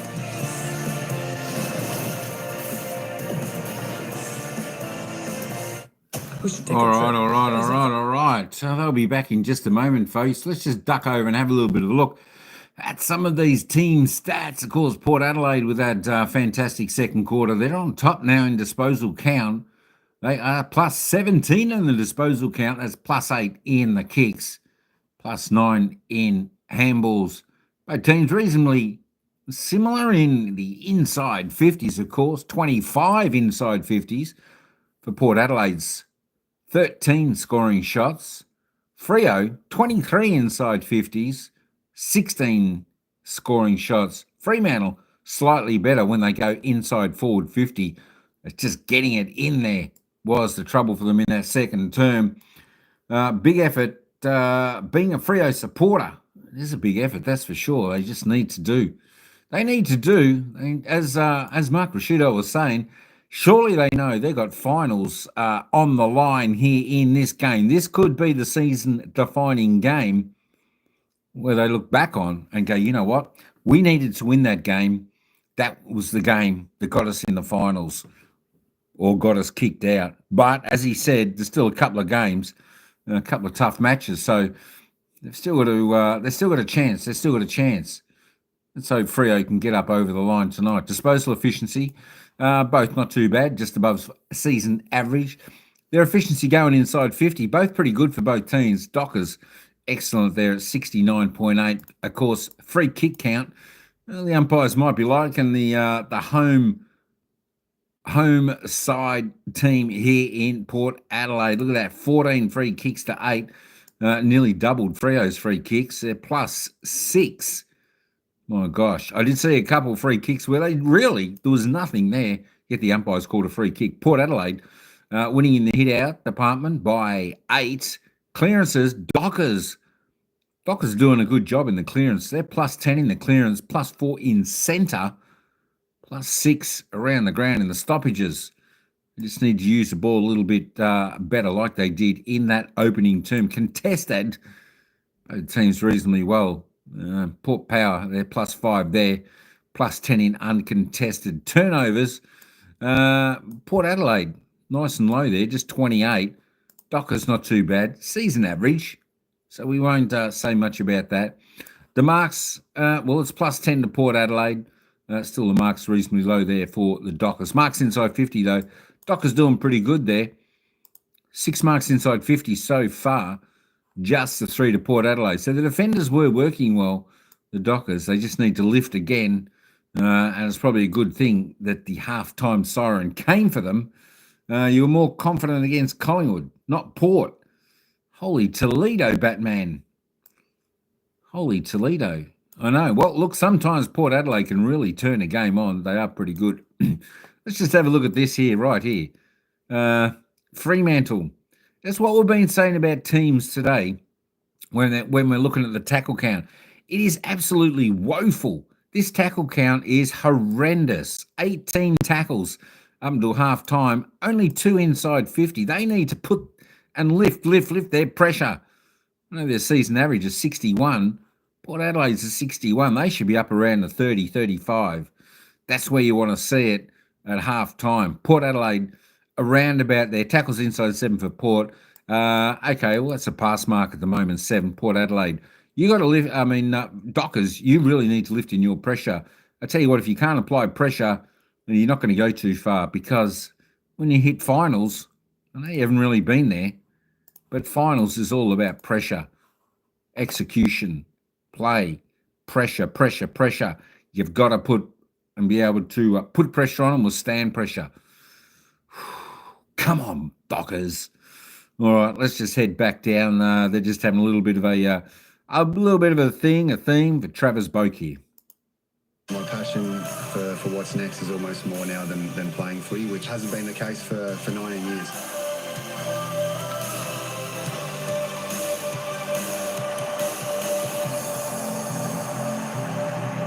Even this year, I've felt like different moments in games where I've just sort of looked around at the crowd and tried to take it all in. The last couple never tear us apart. Walking off the ground, hopefully after a couple of wins, will be really special. But yeah, I'm looking forward to thanking the fans and making sure that they feel they're a part of these last couple of games, because they've been a huge part of my journey for a long period of time. So yeah, looking forward to it. What a superstar, Travis Boak. Universally admired across the competition. He is going to be missed at the Port Adelaide Footy Club, Sean. He was not what he also done on the field, but off it. He set the culture, the professionalism, what it means to be an AFL player, goes overseas to America every year in the off-season, takes 4 or 5 players, train at a high level, come back and then take that in pre-season. He would be a lot of these players' idols. Yeah, Zach Butters, Connor Rosie, Jason Horne-Francis. He's had a big impact on the future of the Port Adelaide Football Club. Very emotional week down at Port Adelaide. It was. He had his mum there and sister there and little nephew or little niece. And they were all in there, very emotional. But, we all have to move on. But it's the legacy you leave behind, isn't it? Well, and he certainly left a great one. I tell you what, any football club that picks up Travis Boak in the future is going to be better for it, Dwayne. So we look forward to Boakey inspiring them maybe in the second half to have another big win. Yeah, well, yeah, we're looking forward to him. But he's been good again tonight too, hasn't he, Sean? He has. He's got his hands on it. They've been down and out, and he's shown his leadership in there. Zach's been getting the ball inside. Connor's been getting it. Then he's been, floating up and down that wing in the transition. And that's when you need your senior players, and especially such an emotional week. If ever they need to lift for someone, it'll be Travis. Well, let's hope he can have another big win tonight, Dwayne. Can't wait for the second half here. The stage is set perfectly. Port Adelaide by 2 points with a half to play.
second half coming up here at the Adelaide Oval.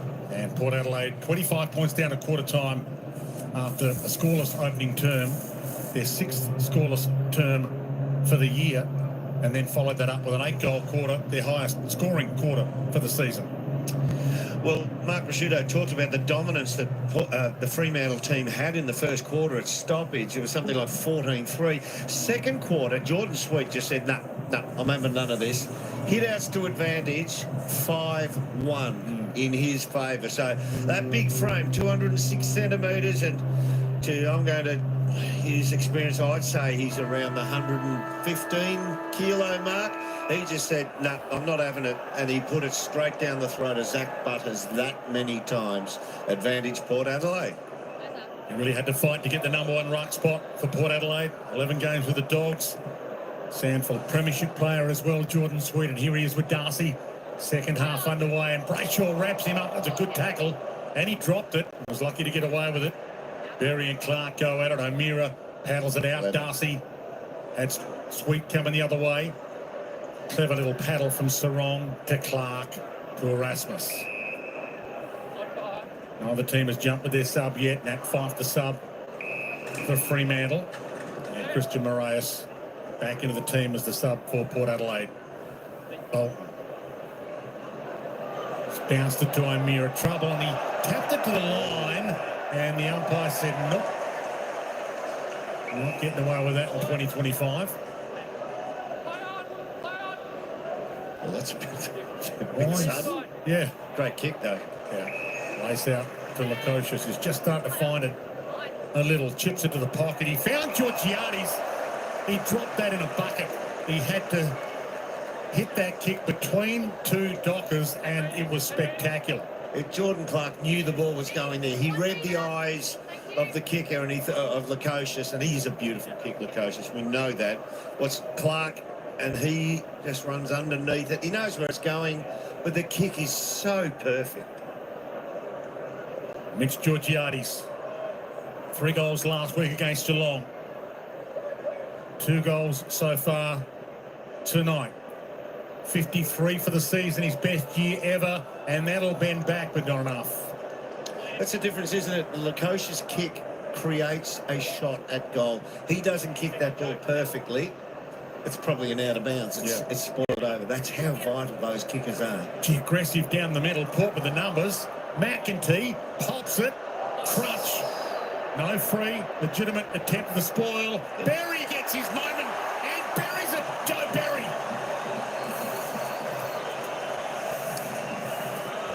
Hasn't set the world on fire so far, Joe Berry, but everyone says he's got the talent to do it, and it might just take a little bit longer for him. Here we go. That could have nearly been a free kick to Pearce. They decided to play on. The coaches couldn't quite get it. Berry was there, and a good snap on the left. I reckon he'll have a big year next year, Berry. Another off-season, get a little bit fitter, more opportunities perhaps next year. First season for Joe Berry, picked 15 in last year's draft. Port Adelaide yet to get a Rising Star nomination this year. Port Adelaide, one of the few clubs without a nomination this season. So, see if he sneaks one before the year is out. Joe Berry. Fremantle might have the winner, Murphy Reid. Back in the middle. Sweet and Darcy to go at it again. Danger signs early again for the Dockers. Brayshaw. Darcy. Aggressive kick, straight down the spine. Zerk that, you got hands on it. Darcy Byrne-Jones slapped it, but to Tracy. Wrong guy. Huge kick from O'Driscoll. Misses everything. 9 of the last 12, Port. In a big turnaround. Aaliyah, I think, got one from the boundary umpire there. As the boundary umpire was signalling on the full. Clever collect from Whitlock, kept it alive. Berry, Richards and Berry almost content to see it out. Lukosius just starting to get his mojo. Liddy winds, big, Sweetie hammers it long. Georgiades got a couple to beat. Cox fist. That means Port had more on the ground though, and Lorenz was caught high. Oh, come on.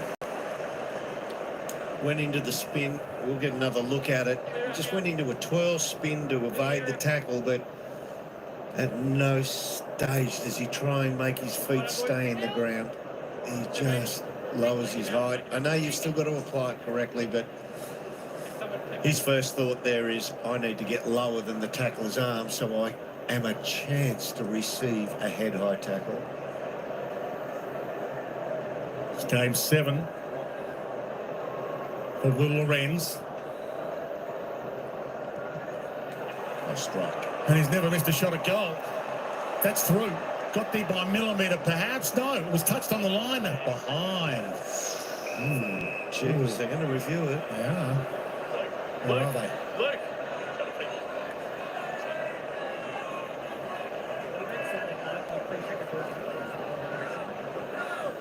Score review. Umpire's call is a behind. Please check the boarding on the goal line. Review underway. Got knocked forward, so you would think. The whole of the ball has to cross the whole of the line. So there's a snick on that there. Yeah. Good call. But does it cross the back of the line? So it's just a matter of... If one of the two of those touched it, Yeah, so it does go over the back of the line. Oh, it comes off. Review complete. Looking at this angle, we can see the ball was touched prior to crossing the back of the goal line. Decision on the scoreboard. how did he not make the distance from 40? Yeah. As soon as it was online, I just assumed he would have covered that journey. Well, that was an opportunity.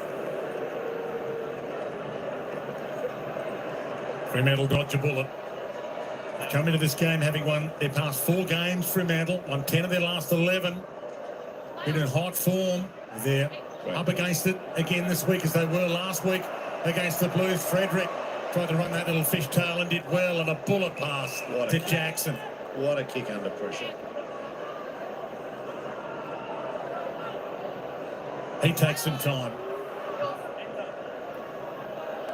Long kick. Tracy got up there, put it down. Good tackle, though. Had meant by the arm, not rewarded. Bolton, Frederick. That doesn't bend enough for a goal. Sorry for a behind. When you're hot, those snaps go through.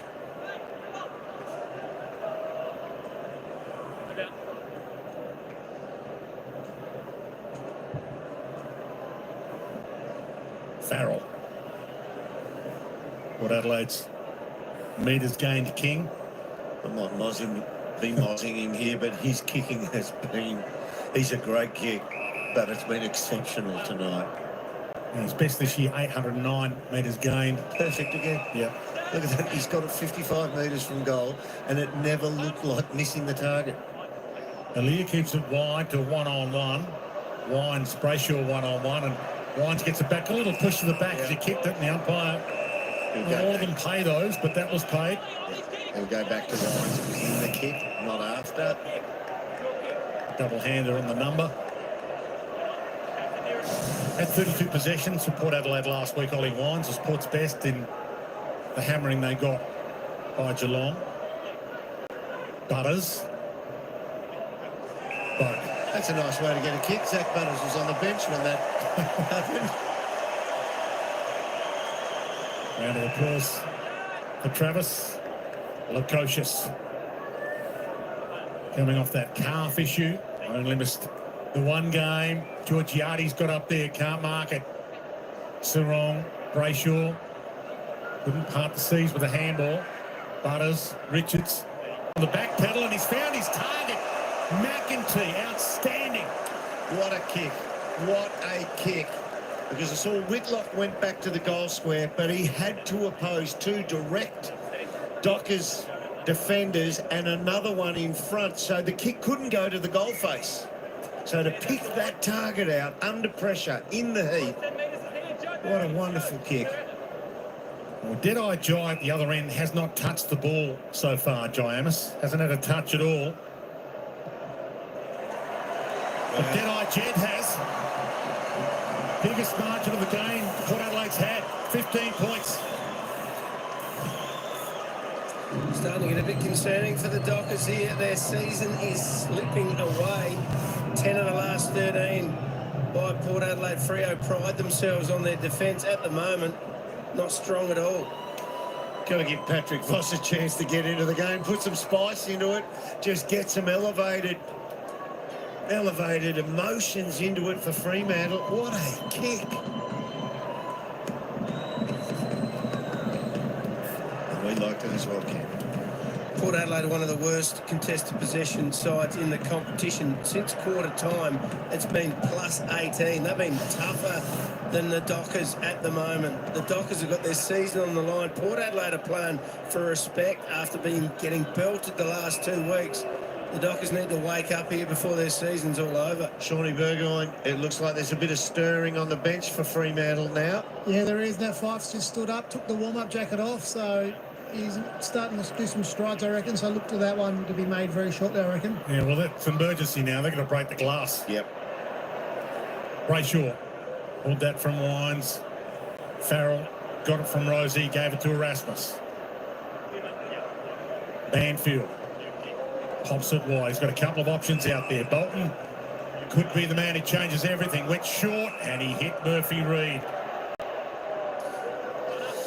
Well, Fife, the dual Brownlow medalist, he had 25 or 26 disposals in 70 minutes in the waffle last week. He might have to pull another big performance out to get him across the line.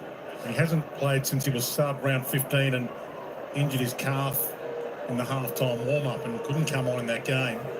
It's going to take Murphy Reid's best distance-wise. Opens it up, pumps it, and gets plenty on it. He's got what it takes, this kid.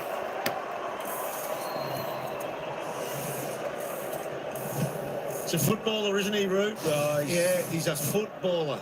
Yeah, and that's why they picked him. A high draft pick, but exceeded expectations, I would have thought. He's had a cracking year, very, very consistent. And he's over 20 goals. That's his 21st goal for the year.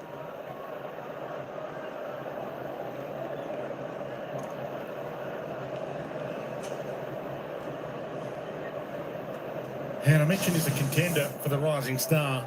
Silverioli was unlucky not to win a Rising Star in his first year in the competition, finished second by a vote. Reece Palmer knocked him over. He could win it. Murphy Reid has that for some numbers. Holding him up next to Cyril. Sweet, out of the middle, out to Butters, out the front.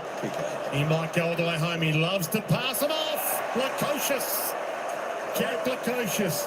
They used this year's first-round pick, Port Adelaide, to get him. It might end up being pick 4, 5 or 6. It's a big spend to get the guy who was picked 2 in 2018. He's had an injury-interrupted first season at Port with the knee issue and the calf injury. Missed a week, wasn't a tear. Back into the team this week.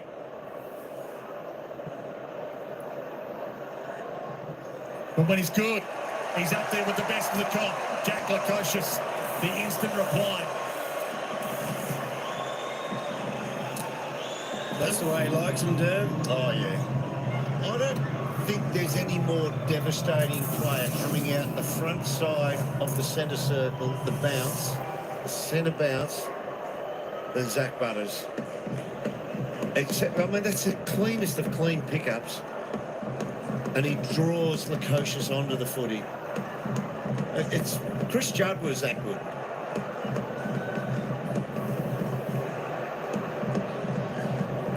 He's had 4 centre bounce clearances tonight, Zach Butters. He's been on fire. At pace. At pace. He takes the ball away with pace. There's blokes who get it and bang it forward. He takes it away with foot speed. And other guys get the overexcited goal goggles.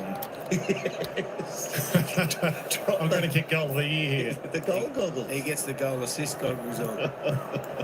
Back in the middle, Jackson down. Hammered away by Brayshaw. Bouncing ball, Sin and Dudley tie up. Sin wins that one-on-one. Rosie. Aaliyah.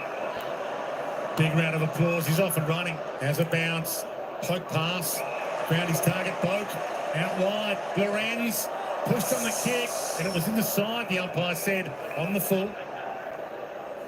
Got 4 goals from the centre bounce too, Port Adelaide, off the back of Zach Butters and Sweet.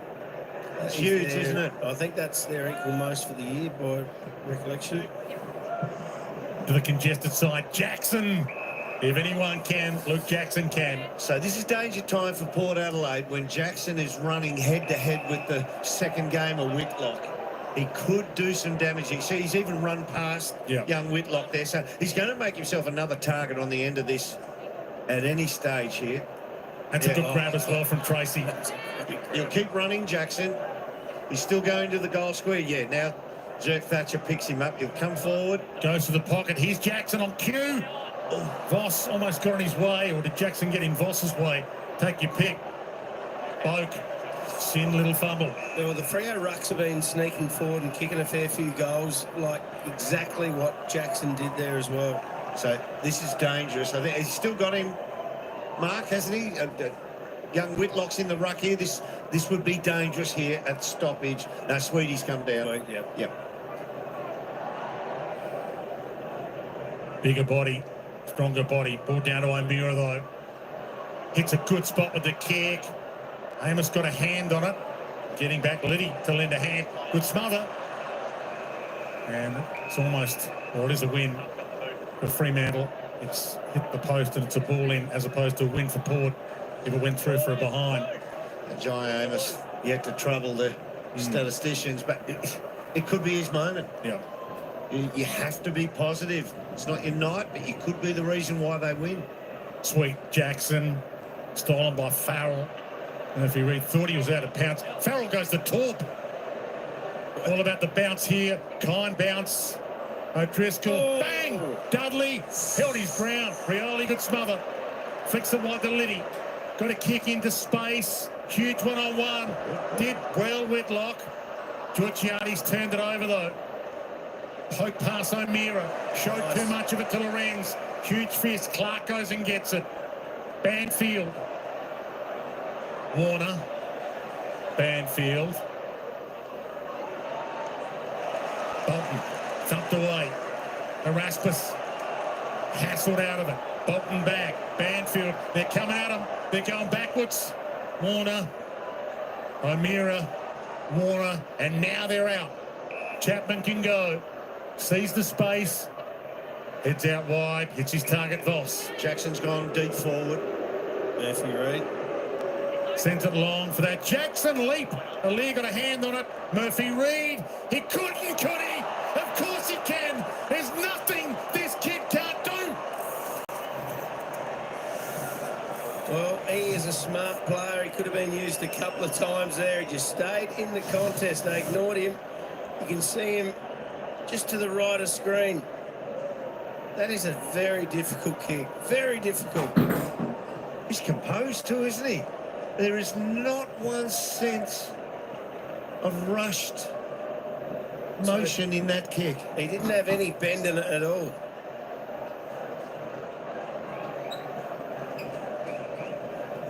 Yeah, Kenny wanted that one over the boundary.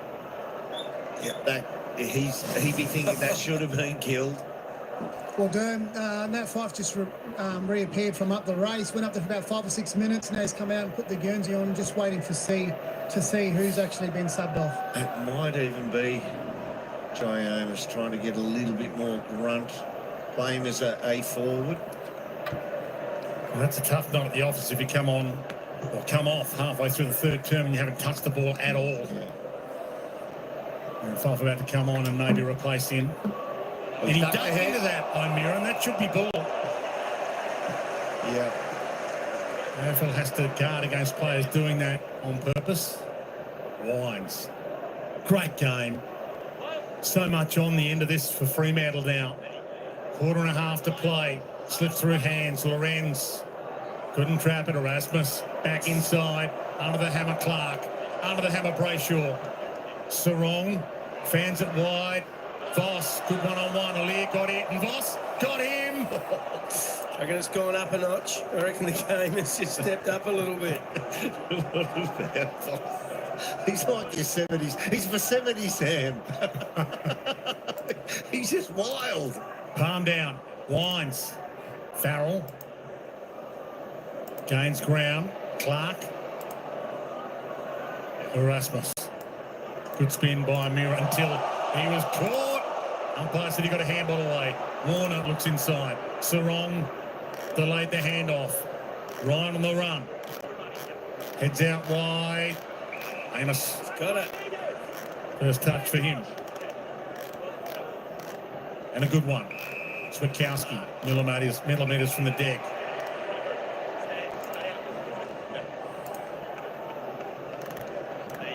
A little more cautious at the moment with their ball use. Fremantle. Brayshaw. Takes his time to assess it. Aaliyah, the intercept mark specialist. Back to Lorenz.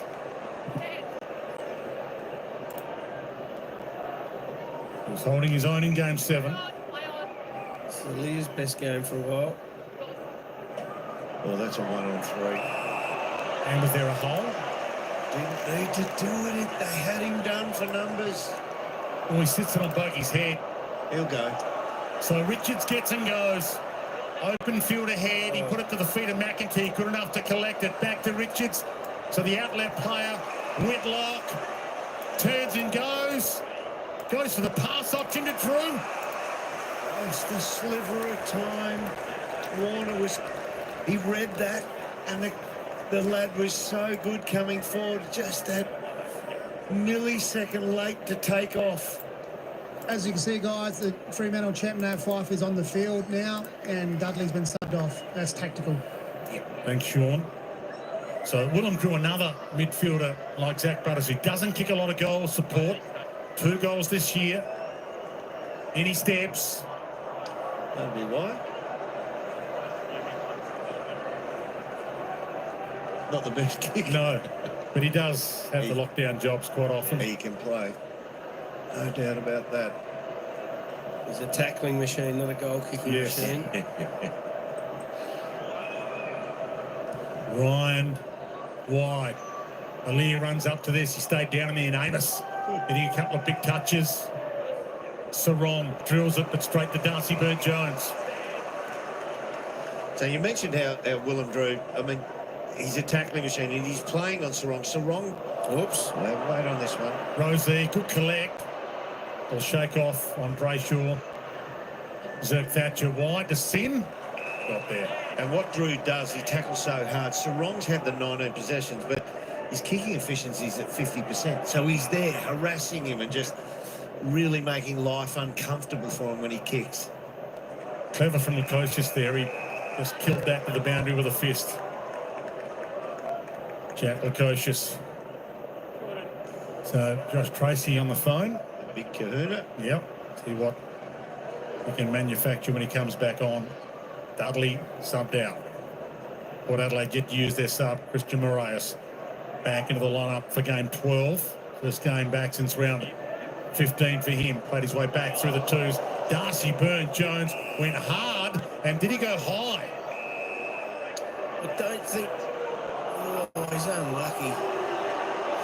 If you see... They both went side on there, didn't they? Yeah, absolutely. And Nat Fife, errant boot strikes him on the top of the head after this. He's over the ball, DBJ, and watch the boot here. Bang! Gets him. Down the line to the Jackson-Aaliyah contest. Sarong, clean pick. Erasmus around the body. The kahuna was down there, couldn't get up. Voss got up, got it to Frederick. Back to Voss. Hands it back to Bolton. Shrugged him. Didn't bend it enough. O'Driscoll floats in. Jackson. So they've got some tools. Opens it up toward Frederick. He couldn't get there in time, and Voss beaten by Berry. So many options. Couldn't find any of them. Gee, that's an important mark for the lad, isn't it? Coming down just to give the supply of extra numbers in defence. Got to hit that. Byrne-Jones caught. Floats it. See, that's the result of not making that kick hit the target. Darcy looks up. Who does he pick out here? Heads wide. Jackson caught behind. Voss gave it to him. Advantage paid. That's across the face as well to Liddy. Had their chances. He's been brave, the kid, hasn't he? Yes, Barry took that mark and got a little treatment. Guys, Zerk Thatcher's down behind play, grabbing his ankles. The doctors are run out to him now. You probably see him on your screen there. Looks in some discomfort. So we're not stopping play, though. Ankle injury, obviously a not stop play issue. Farrell. The foot is. Ryan. Yeah, cramp is too. Yeah. We saw it, will they? Down the line. Up to the boundary by Warner. But Whitlock's competing at the moment. Well, there's Zerk Thatcher. He's trying to wave the doctors off, but he doesn't look in a good way, does he? Who's going to be the guy for Fremantle now? Port Adelaide, goalless opening term and an 8-goal second term. Here's the issue. Yeah, he stood on the back of Alir's ankle, which rolled his right ankle himself. Erasmus heads toward half forward. Alir again beats Jackson. That's a big win. Robbie's best game of the year, Alir.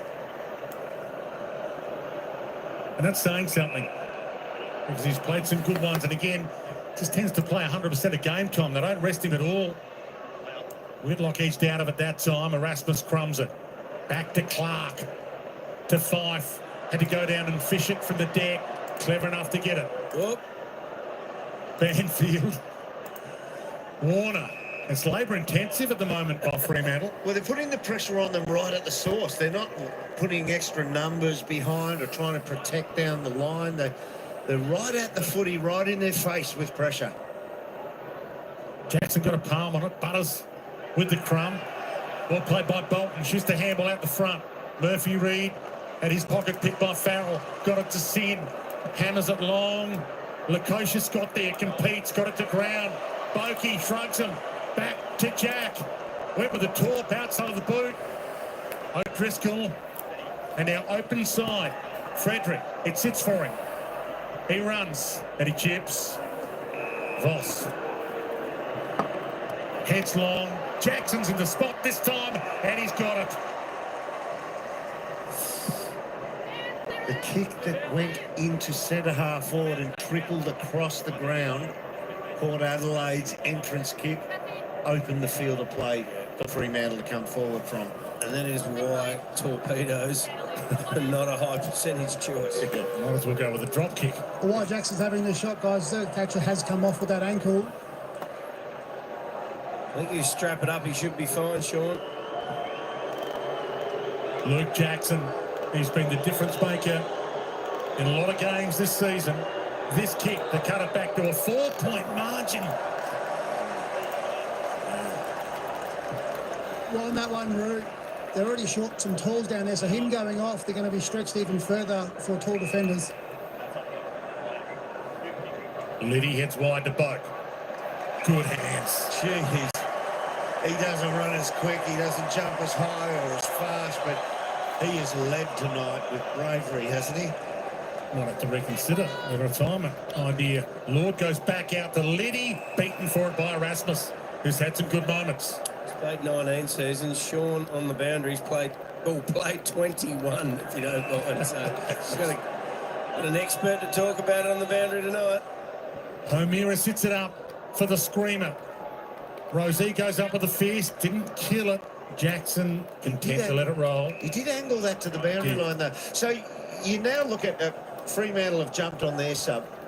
Fremantle are a good finishing team. We've seen that in recent weeks. Over the last 6 weeks, they've had they've had 4 come from behind wins when they're down at three-quarter time.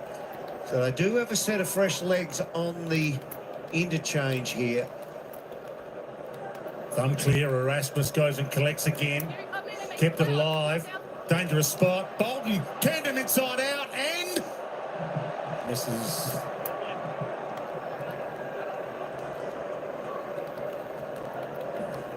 I think a scoring power.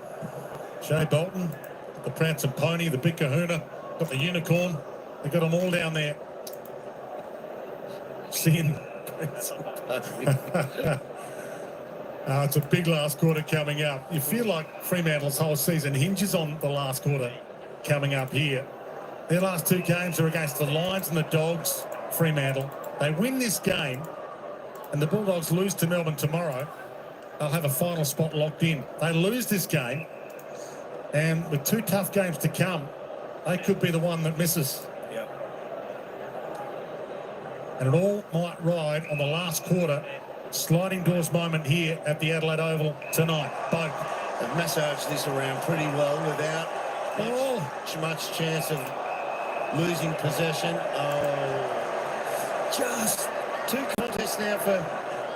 And that opens up a scoring opportunity for Port as the seconds tick down. Boak heads to Lukosius, and he hurt himself. Calf. Hands it off to Bokey. Heads to the pocket. Sweet got up. Tried to keep it alive, and he's done his calf again, Lukosius, you think? Yeah, can't bend at the ankle, so that'll be calf. He knows. Yeah. Yep. He did it before that. Oh, he actually plants that right foot. I think he'd already done it just before that, I reckon, and then he tried to push off it and realised it was gone. Time for something crazy, but Fremantle clear it. Seconds tick down, and it's 3/4 time. How lucky they didn't jump on their snub a couple of minutes ago. Absolutely. Christian Murray has still to come back on. Grab your popcorn, get some sustenance, settle in wherever you're watching this around the country, especially in the West. 9-12-66 to 11-8-74. Port Adelaide by 8 points. Fremantle's finals chances hanging by a thread.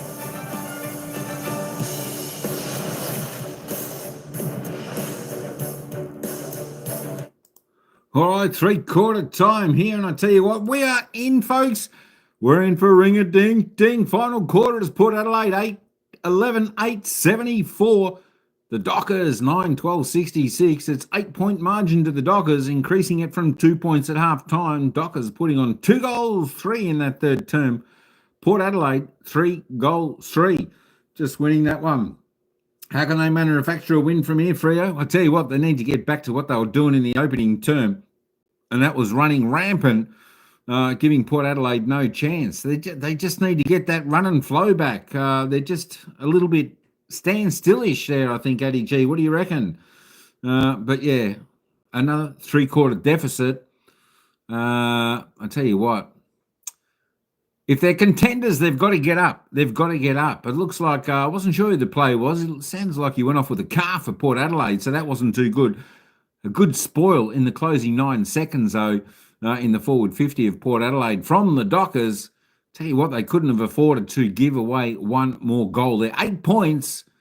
I'll tell you what, it only takes a couple of minutes in this start of the final quarter. The Dockers could be back in front if all goes right, if they do everything swimmingly for them. Hey, just wanted to check the game out in the other one because this had value to the Dockers. But unfortunately, the Gold Coast Suns, they got up 13-15-93. They defeated Carlton by 19 points, 11-8-74. Gold Coast Suns up in the other game around the ground that was happening, which has just been completed. You're pulling your hair out? Oh, my gosh. Don't stick a hat on so you don't pull your hair out. I know. It's nerve-wracking. They've had 4 3/4 time deficits in the last month or so. Question is, are they good enough to come back? Are they good enough to come back? They need to be able to come back against a side like Port Adelaide. As they keep saying, Dockers have got everything on the line here. This could be make or break for them in a finals chance. Dockers down to 7th now. Gold Coast winning puts them above Freo, of course, on 56. Hawks 56, 56. The Giants play tomorrow, could win 56. The Bulldogs could win 52. It could come down to that final game, Marvel Stadium, Western Bulldogs Freo. If that is the case, hey, don't forget, GWS Giants are still going to play, and they could lose tomorrow to North Melbourne. You just never know. What's Richmond on? Richmond are somewhere down here. Richmond are down there in 16th position. They had 5 wins, 16 losses so far for the season. They actually didn't do too bad. They're just a young squad, up and coming. They were always going to find it hard this year, but I think they've actually, what do you call it? exceeded. I think they've actually exceeded expectations of a lot of people this year. Richmond, even though the 5 wins, they've been reasonably competitive. They've got an attitude where they where they're always trying. They don't give up the young Richmond squad. So that is Richmond. But Freo, I tell you what, warning signs. The bells are going off. We've got a final quarter to go here. This final 30 minutes, Freo need to lift. Right, let's just have a look at the goal scorers. Still, Josh Tracy, Murphy Reid, Shai Bolton, all with 2 for the Dockers. Paddy Voss, Caleb Sarong, Frederick, single goal scorers. And of course, for Port Adelaide, McEntee, Lucius, Georgiadis, all with 2. Connor Rose, Willie Rowley, Joey Richards, Joe Berry, Ali Alia with the goals. Just have a quick glance because we're going to get back to the commentators in just a moment. Zach Butters, 23, leads away, 3/4 time. Caleb Sarong, Jager O'Meara, 21 each for the boys. Luke Jackson, come on. You got 20. Andy Brayshaw, 18. Shai Bolton, 18. The big guns are up. They've got the numbers. They need to do a little bit more damage. Travis Boak, 17. Ollie Wine, 16. Alir 16. And that are your players' stats. United GK, how you doing? I'm close to being done with this club. Sounds like you're a Freo supporter as well. There we go. A draw could help Freo a little. I'd tell you what, a draw would be a lot better than a loss. Let me just whip this back up. That's just the stats in case anyone's watching later. Well, a draw would get them to 58 points. 58-10. If Freo had a draw, I think they'd still need to win one of their final 2 games to be guaranteed a spot. I think they really need to just win this game hands down. So if they win this game, like the Giants and the Bulldogs can't really afford to lose another game. Freo can just win one more. Should be good. I get so annoyed with Freo just doing what they normally do. Oh, yeah, I know it's exactly the same. I'll tell you what, they need to be doing a little bit better when their season could be on the line. It could be on the line. They've got to look at it like that. They've got to pull their finger out. They've got to perform well. Hey, who knows? Freo could have a fantastic final quarter. Let's hope so for all the Freo supporters. We know how disappointing it is when you're always just on the cusp but just fail. But let's see how Nat 5 goes in the final quarter. It's Port Adelaide by 8 points. Fremantle away from home at a venue they've never beaten Port Adelaide at. Fife to Darcy. Straight to Bolton. Perfect start. Oh, now Ollie Lord's having to go over to Josh Tracy. 2 metres around, please. A lot of space in that forward 50 for him to lead into. Yeah, they're pulling right back to the line, aren't they? And all those players are leaving that drop-in space. Gains an extra metre or 2. Heads too wide and he's lucky to score. That's low percentage. He's better than that. He's kicked 2 goals, 3 now tonight. And missed a couple. Yeah, well. O'Lear heads wide. Sweet got there with a fist, knocked it down. McEntee scrambled to kick away. Huge ball to win. Clark won it. Got it to Chapman. Threads his way through a couple. Knocked away by Farrell. Darcy Burn-Jones. Mead. Got his arms free. Burn-Jones. Zerk Thatcher showing some poise to O'Lear. That's a bit of a worry that the Zerk Thatcher injury just before 3/4 time. His opponent's going to get on the bike and try and lead up away from him now. Lorenz wide. Georgiades went with the big fly. Fife as the sub now on. Has to have an impact. Tracy stepped through a couple of them. Heads long. Alir again. We've sung his praises, but maybe not enough. Travis Boak. Sweet. That's a pretty good kick. It stays in. Is it? Not quite. No, got too much curl on. And that's why they've... You've got to go start from behind your mark. That's why they've had to throw Ollie Lord over onto Tracy, because they know that Zerk Thatcher can't run with him now with that little tweak he got before three-quarter time. So it now becomes a touch unsettled down there. Sarong, cut off by Darcy Byrne-Jones. He read his eyes and knew he was kicking it for the leads as opposed to the pack mark.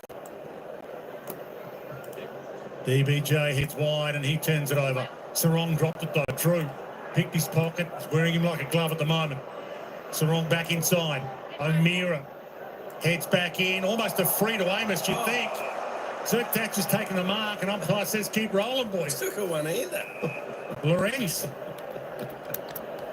They've been good, the poor back line. They look really under pressure. I thought the Freo forwards could have had a night out. Liam, he could get Brownlow votes tonight, the way he's going. He might even get 3. I'm looking at every time, if I'm a Port Adelaide defender, I want Farrell to get into position here and get the ball to him on every outward flow. Get him to use that damaging left foot to advantage. Here he is. Here he is, Farrell.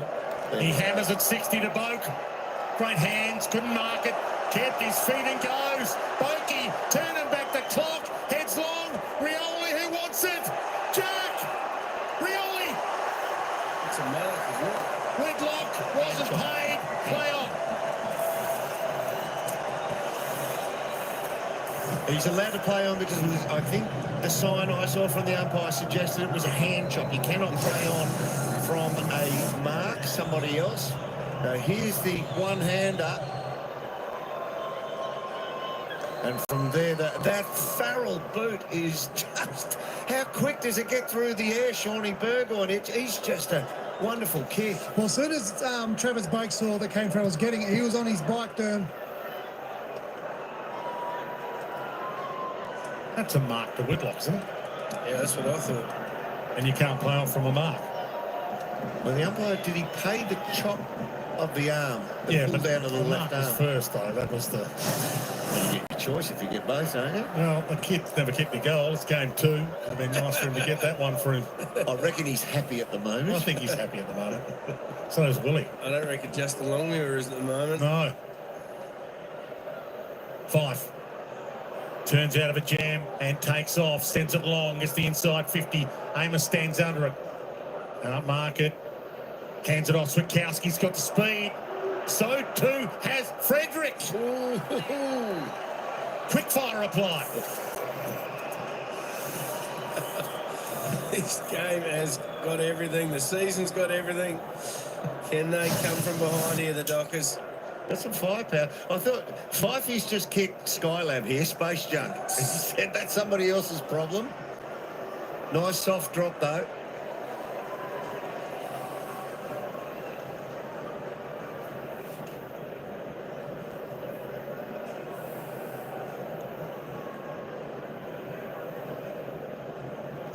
Well, Nat Fife started off this last quarter pretty well. No, that wasn't a great kick, but he's had the 3 disposals, 2 clearances, all out of the centre bounce. He's doing the tough stuff.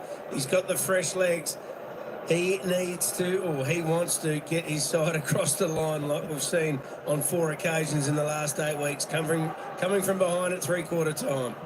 They don't fear the situation. They've been good all year. Umpire's gone down, and how will the other umpire read this? Is this the free kick for umpire contact? Yep, you're right. Yep, okay. It is. So Darcy to take it. Free kick against Port Adelaide for contact with the umpire. Oh, sky jump. Oh, under it. Frederick got there with a fist. Mead crumbs it, hands it over. Rosie goes and gets. Frederick for company. Back to Lorenz. that is stiff, that umpire contact. Fife actually moved him into the umpire. Drew. Well, the whole umpire contact thing has been under the microscope all season. The AFL's changed the rule mid-season, which is a bizarre thing for them to do, but the bounce might be dead about that. Long kick. Whitlock, middle of the pack. Banfield, caught, dumped, got it away. Pearce, caught, got it away. Ryan, high, but in the corridor. Mead stands under it. Crunch. Amos. Down to Tracy. Out to Fife. Floats it long. And here goes Fast Freddy. Sends it long inside 50 into the prancing pony. We thought of going to. Was it Tracy, the big win on the wing? And a big handball out over the top. That was him there. That Fife recognises the moment, just requires absolute urgency. He has been one of the stories of the year, Patrick Voss. Ex-Giants Academy, ex-Essendon VFL. This just game 24. He's got some charisma, but he's also got a huge amount of skill. 2-point game. Oh, that's his 30th goal for the season, so that's a Great return. That's a great return. More importantly, they were within 2 points. Here's 5. Well, can't really blame 5 for that. I'm not sure. Yeah, They're both sort of in the position. I suppose the question is, should they have blamed anybody for it and just balled it up again?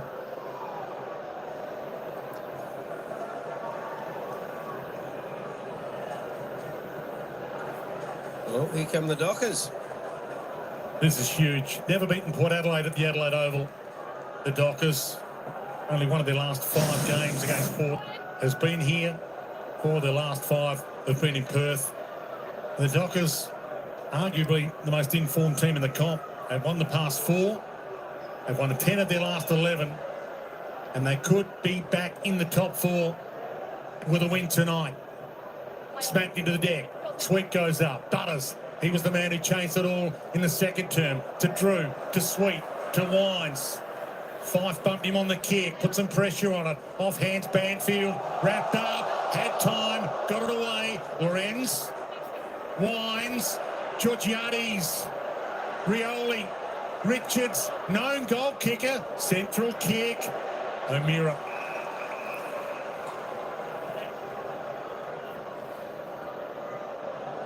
Come all the way down. Gee, it's a good hit up by Amos. Yeah. The lend a hand and almost on the full from the boot of Heath Chapman. Darcy Burns-Jones trying to convince the world it was, and it is. So that's a great hit up by Amos, and then the kick lets his teammate down, puts him under pressure. DBJ to the pocket. That's a delightful kick to Georgiades, and this is right in his wheelhouse, this pocket. Shawnee Burgoyne, we've seen the Eddie Betts pocket here, I suppose you'd call it. Is it more difficult, or does it feel easier to kick goals from this pocket? Well, it feels easier, doesn't it? Every time we see a player have a set shot there, they normally go straight through. So I think there's a pocket there where you kick straight at the goals and it's protected by the wing. You kick it straight at Colonel Light's chest from this pocket. In he struts. Bends across the face and slaps through. That was always going to happen once. Yeah. Yeah. Wasn't it? Shouldn't have thrown it. Sorry, mate. So it hasn't scored. Clark.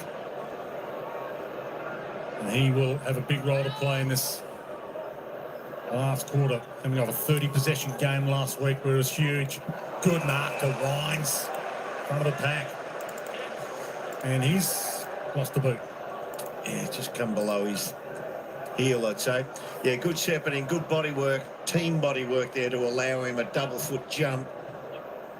Sits it up wide. Georgiades gets up. And so do the fists. Berry can't keep it in. He's just starting to find his way, young Berry, isn't he? He's looking more comfortable the more minutes he plays. The ball is a copper push in the chest on cue. Rioli darting. Darcy slaps it down. Erasmus pounced on it. O'Meara hands it back out. They're out of trouble. 3-on-3 on the wing. Aaliyah gets up. Can't mark it. Lord's been pretty good. Hands it up. Wines. He's lifted. Heads inside to Sweetie. Well, they bombed away deep. The last 2 occasions they've gone inside forward 50, it hasn't worked. The ball's been repelled. So cleverly pulls the ball short here. Well, he just tugs this a little short. Touch. 4 goals this year for Jordan Sweet. South Australian recruited to come back home. Tea Tree Gully, big moment for him, and he blows his line there. Hasn't scored. The size of that shin pad, I know it shouldn't affect you because you're kicking with your foot. I'd hate to kick for goal with that shin pad on the room. I've never worn one in my life. Wouldn't know what it feels like, but I should be used to it. Warner pumps it down the line. Little nudge from Aaliyah. Got away with it. Wines, arms free. Sin wrapped up by Erasmus. Given some time. Tracy fighting the fight. Erasmus. Tight roast the boundary. And a hold. Free kick, Voss. Threatening to take the lead back here, the Dockers. Once again, Tracy's win on the deck for a big man. Awesome. There's an eternity left. 11 minutes and 20 seconds and counting. Thumps it long. Jackson's forward. Aaliyah. Zwitkowski. Crocodile rolled in the tackle. Magnificent tackle by Aaliyah. He's been awesome.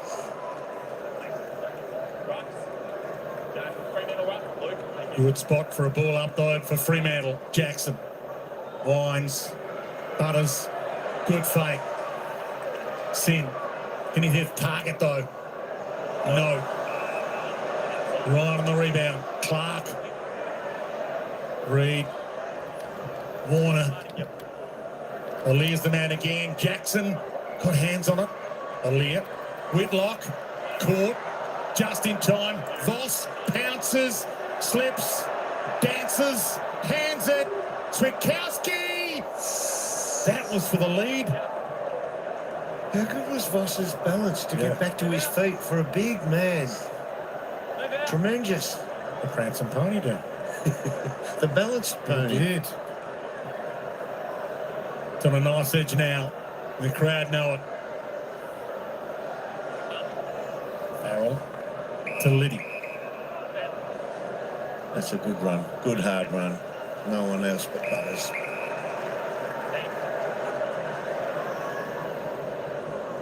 Go longer. Sits it up a bit. And that's a good pluck from Sarong. And landed like a cat and he's off. Pumps it long. Hits a good spot with the kick. Farrell tried to kill it, but Amos about to keep it in. He doesn't. He elected not to be third man up there, Paddy Voss.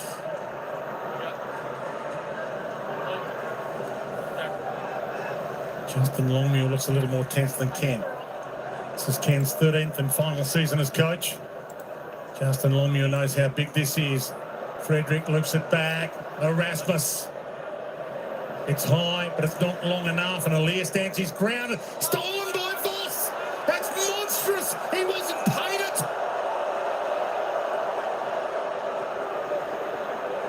Argues his case well. Made a really good case without dissent. I thought he'd take it well. He's a ripper, isn't he? From the congestion, Erasmus caught by Rosie. Lorenz wrapped up by Sarong. Gee, every kick, mark and handball is enormous now. That's a mark. That is a mark. I don't reckon Aaliyah got a touch on. That's crazy, really. Jackson, and how those little things can become big things. I didn't tell anybody in Adelaide that. Little stick of the post that wasn't. Goal is not counted. Adelaide missed the finals. Brayshaw beaten. Flick over. Voss. He's owned one by the footy gods. Patrick Voss. And he gives them the shoot. Oh, remember me. Bit early for doing that. He's a crackerjack, isn't he? The footy god did do the right thing there. He did deserve that last one. Well, how good's that by Murphy Reid? Yeah. Let's have a look at the celebration. But Murphy Reid, he surveyed the landscape before he gets the ball, so he knows where the hit goes to.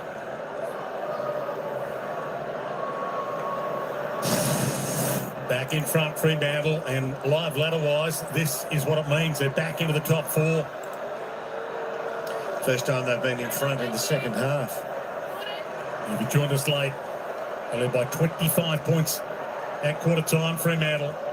He's like a wrestler that's stalking in his corner of the ring, isn't he? Yeah, let me at Hulk Hogan, let me at King Kong Bundy, just let me at him. Except, unlike wrestling, this is real. This is for real. This is for keeps. They're not getting a cup of tea together at the end of this one. And that'll be recalled. It's kick 3 now, Voss.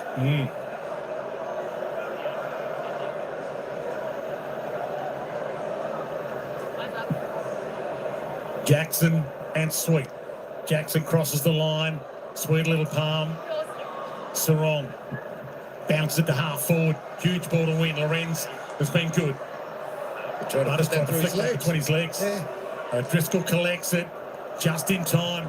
They got their mojo back here, Fremantle. They're up and running, and this guy, Patrick Voss, could be the difference maker.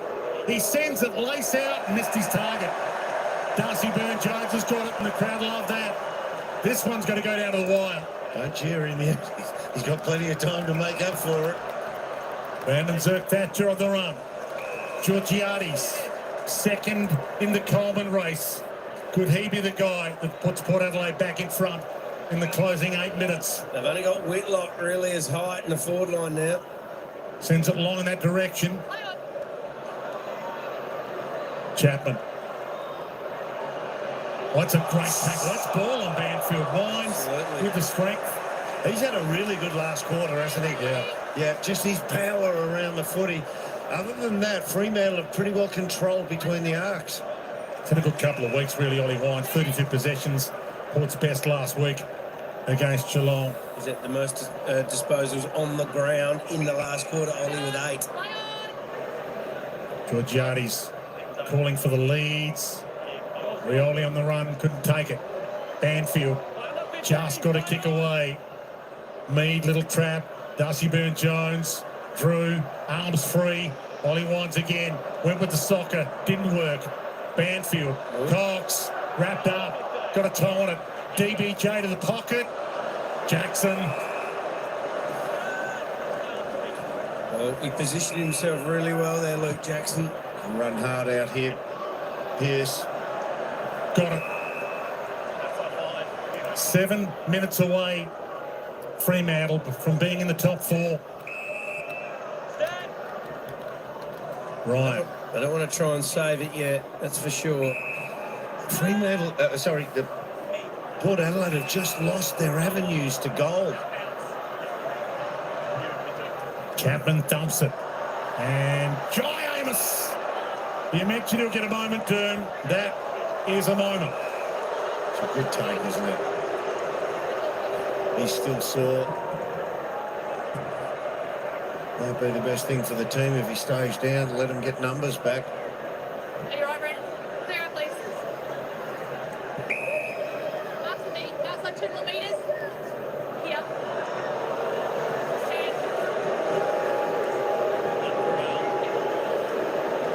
And the clock starts rolling again. He sits it up. Ollie Wines in the hole. Got a hand on it. Couldn't mark it. Kowski takes it to the line. Zerk Thatcher looks like an old man now. I don't know what he's going to do. He's 60 years old. He won't be able to move. Watch this here. Yeah, he's gone down before acceptances there, Zerk Thatcher. Oh! Amos landed on Voss's knee. Chin to knee. Lorenz just got a kick away. Erasmus tried to claim the mark. And now the umpire cuts him some slack. Crowd's gone silent. Coming straight out of the back, guys. They pumped the volume up to 11 earlier on. They've got a little quiet now. Jackson, I'll go even quieter here. Jackson bumped on the kick. Mark won't be paid. Liddy goes and gets. Fell into a high. Where's Rosie and Butters? They're the boys that can carry the ball for him. Out wide, Boak. Spent that before it earned it. Bokey, what are you doing? O'Meara gets back. Lord got up there with a hand on it. O'Driscoll inside. Brayshaw, Clark, off hands. Lorenz. Barry. caught. Great tackle. This is great from Brayshaw. Caught by 3. Clark hammers it long. Tracy got up there. Couldn't mark it. Aaliyah crumbed it. And a free to Aaliyah. And Fossey tells him a couple of downs and verbs. And we're down to 5 minutes. Farrell goes for distance. Marias is up. Lock on tackle. Brayshaw. O'Meara. And they land the blow. Great grab. Back with the flop by me. Talked about Fremantle and they come from behind wins this year. Port Adelaide stolen some big games in moments like this as well. Bokey does well there. To Berry, to Sweet, the Torp. Stays in play. Ryan goes and gets it. Whitlock pursues him. Sarong. Oh, great kick. And they're out. He's gassed the kid Whitlock, wasn't he? 50. To Erasmus. It'll be just outside the arc. 5-point margin. O'Driscoll. He might have this in him. He can launch a ball. Goes for the pass option instead to Tracy. Hands on it. Couldn't take it. Stumped away by Mead. Almost hit the roof. Berry got there. Brayshaw couldn't mark it. The hand up. Chapman. Switkowski tried to muscle his way through. Pearce. Full speed down a dead end road there. Just under 4 minutes to go. Back this way. Go on. Boak is gassed as well, standing under this. Marias, fresh sub, Sin. He's a little cooked. Almost couldn't find his hand with the fist. From the scramble, Sarong, Marias. Sin. Got his way through the traffic. Richards. Heads long down the line, but there's no one home. Out of bounds, a win for Port here. If Georgiades gets it out, and he did. Has to come up to the footy. He had to come up then, Georgiades. The young lad Whitlock has looked gassed and has been outgunned with the ball coming in. So Georgiades pushes him back. He comes up. Port Adelaide have moved Connor Rosie into the forward 50. You do not see that very often. He's the deepest player. Could Connor Rosie, the captain, kick a goal for Port Adelaide? Sarong stripped. Brayshaw got it from 5. Bounce pass to O'Driscoll. Kept it into his dead front. Wines has been epic. Power, strength. So the big steal is on here for Port Adelaide. It's just got to wait to get representation down the line. They're a goal from the lead, Port. Down the line to Georgiades. Little nudge. Is that pushing it back? Well, there's no tall stuff forward. Hands it to Butters. Chips it to the hero. Travis Boak in game 385. He hasn't got this kick in his old leg. He heads out wide. Delivers the pass of his career. And Rosie should give this up, you'd think. He couldn't kick it with cramp, could he? Give it to Willie. Willie's close. He's loitering. What a kick. Is he going to kick it with that cramp? And if he plays on him, he's likely to get struck by the cramp in the play-on mode. The captain for the lead back with 2 minutes left. Oh, yeah. And a whole lot of Rosie. Caught in front.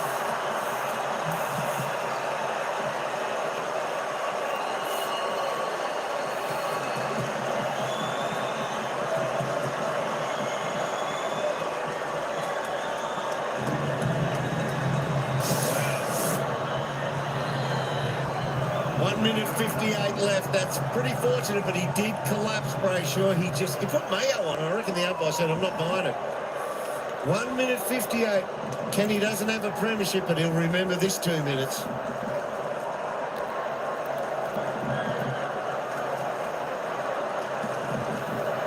Well, this is a huge 2 minutes for Freo. At their best, they are good enough to win the flag, but they probably need to kick a goal here to get into the finals. If they don't kick a goal, It is going to be extremely hard to play finals. That's the difference. Live ladder, Fremantle vulnerable. If they lose this, they've got 2 minutes to steal it back. No need to tell you how big the clearance is here. Sweet. Darcy thumped into Sarong zone. Off he goes. Plants his foot into it. Up go the leapers. Alir back of the pack. Goes and gets. Little paddle. Rolls it through. Scores a level. I've done all the combinations on the wins and losses, but not the draw. That will help them with GWS, I think. So Brisbane has a draw as well in the top 8. Wow. So that's going to be a game changer for everyone if this ends in a draw. Farrell heads out wide. Good mark, Sarong. Played on, didn't get paid it. O'Meara, did he get paid it? He did. Oh, big.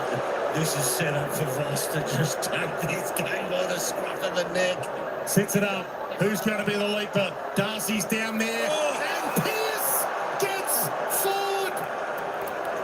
Back into the team. Can be the hero.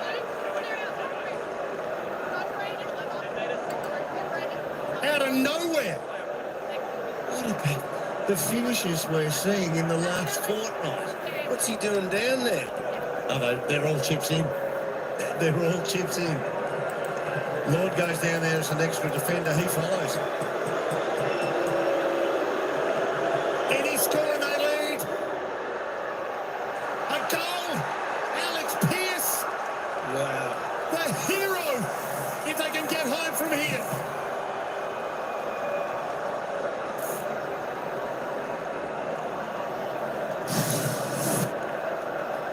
That's incredible. Let's see where he comes from. Oh, he's drifted down there already. That's an abnormal move to go down there to do that. So Rosie's down there. He's playing forward as well. So he's just thought, no, I've got to go down and. But you've already got 3 tools down there. Doesn't that make it even harder? But maybe it's just a captain's move and said, I need to do something. Yeah, captain's call. He's probably got Rosie. So I'll go down there and I'll stretch him. He probably didn't think he had to jump at it 20 metres out from goal. All right, 44 seconds. What do you got, Port Adelaide? How big is this for Fremantle's season? A clearance here, and they just about got it won. Free kick, Port Adelaide high. Sweet. The seconds start ticking. He thumps it long. Rosie! Captain goes up. Pearce is right with him. Liddy couldn't get the handle away. Sarong in the middle of it. Oh, yeah. Rosie now cramping in his hamstring. His calf and hamstring. Lord's pushed past. He's gone under the goal square. Dockers 30 seconds away from top 4. Darcy. Liddy. Little fumble. Poked away. Darcy gets back. That wasn't 15. All right, that was about 8. All he needs to do is go back and take his time here. He gets told to go. Seconds, kick down. Flyers go up. Both the crumb. Liddy the fumble. This has been massive for Fremantle. They were living the nightmare 15 minutes ago. Now they're living the dream. They're top 4 with 2 games to come. And Alex Pearce, the man at the moment.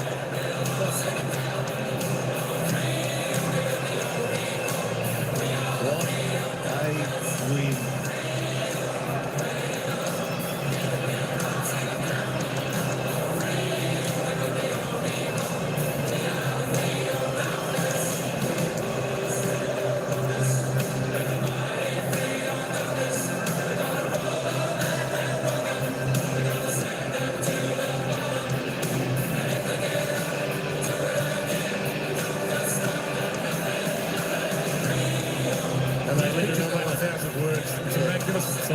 To see the smiles on the faces, the jubilation.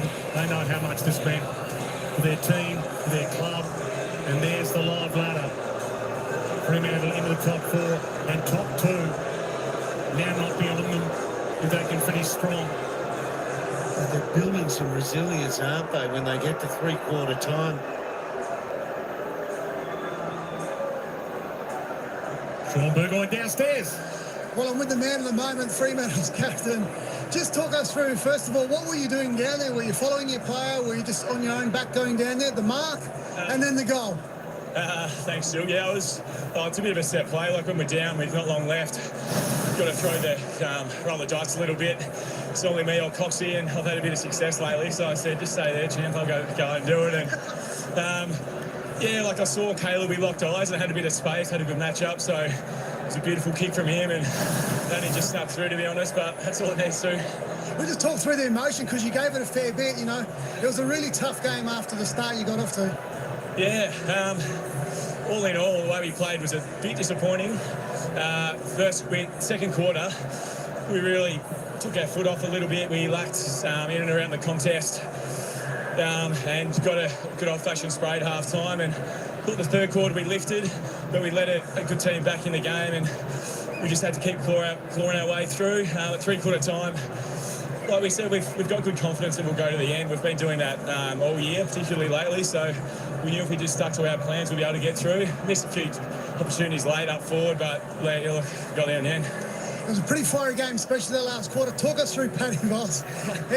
He's brilliant, isn't he? He's a real fire starter for you. He is. Hopefully we can just escort him into the bus to the hotel without the Port fans getting into him, because, yeah, look, he's good for footy. He's a bloke that you love playing with, brings so much passion and energy, and he's good for the game. He brings a lot of excitement and passion to the fans and the crowd, and he's probably a bit like Valentine, to be honest. Most people that don't go for free, I want to punch him, but Leo, I want to kiss him. Well, perfectly said, but great win. And yourself coming back in with Fluffy as well. Some valuable minutes for you two guys leading into potentially finals. Yeah, it's been a really tough watch the last couple of months, and to get back, to feel really good in my body, to run the game out strong was great. And to have Nathan back, he was a real presence for us in that last quarter. He had a great centre clearance for us where he was just strong in the contest and did what he did, and yeah, he's a champ and we love having him back. Nice, congrats and thanks for the talk, and also congrats on the first win against Port Adelaide as well. Thanks a lot, Sil, appreciate it.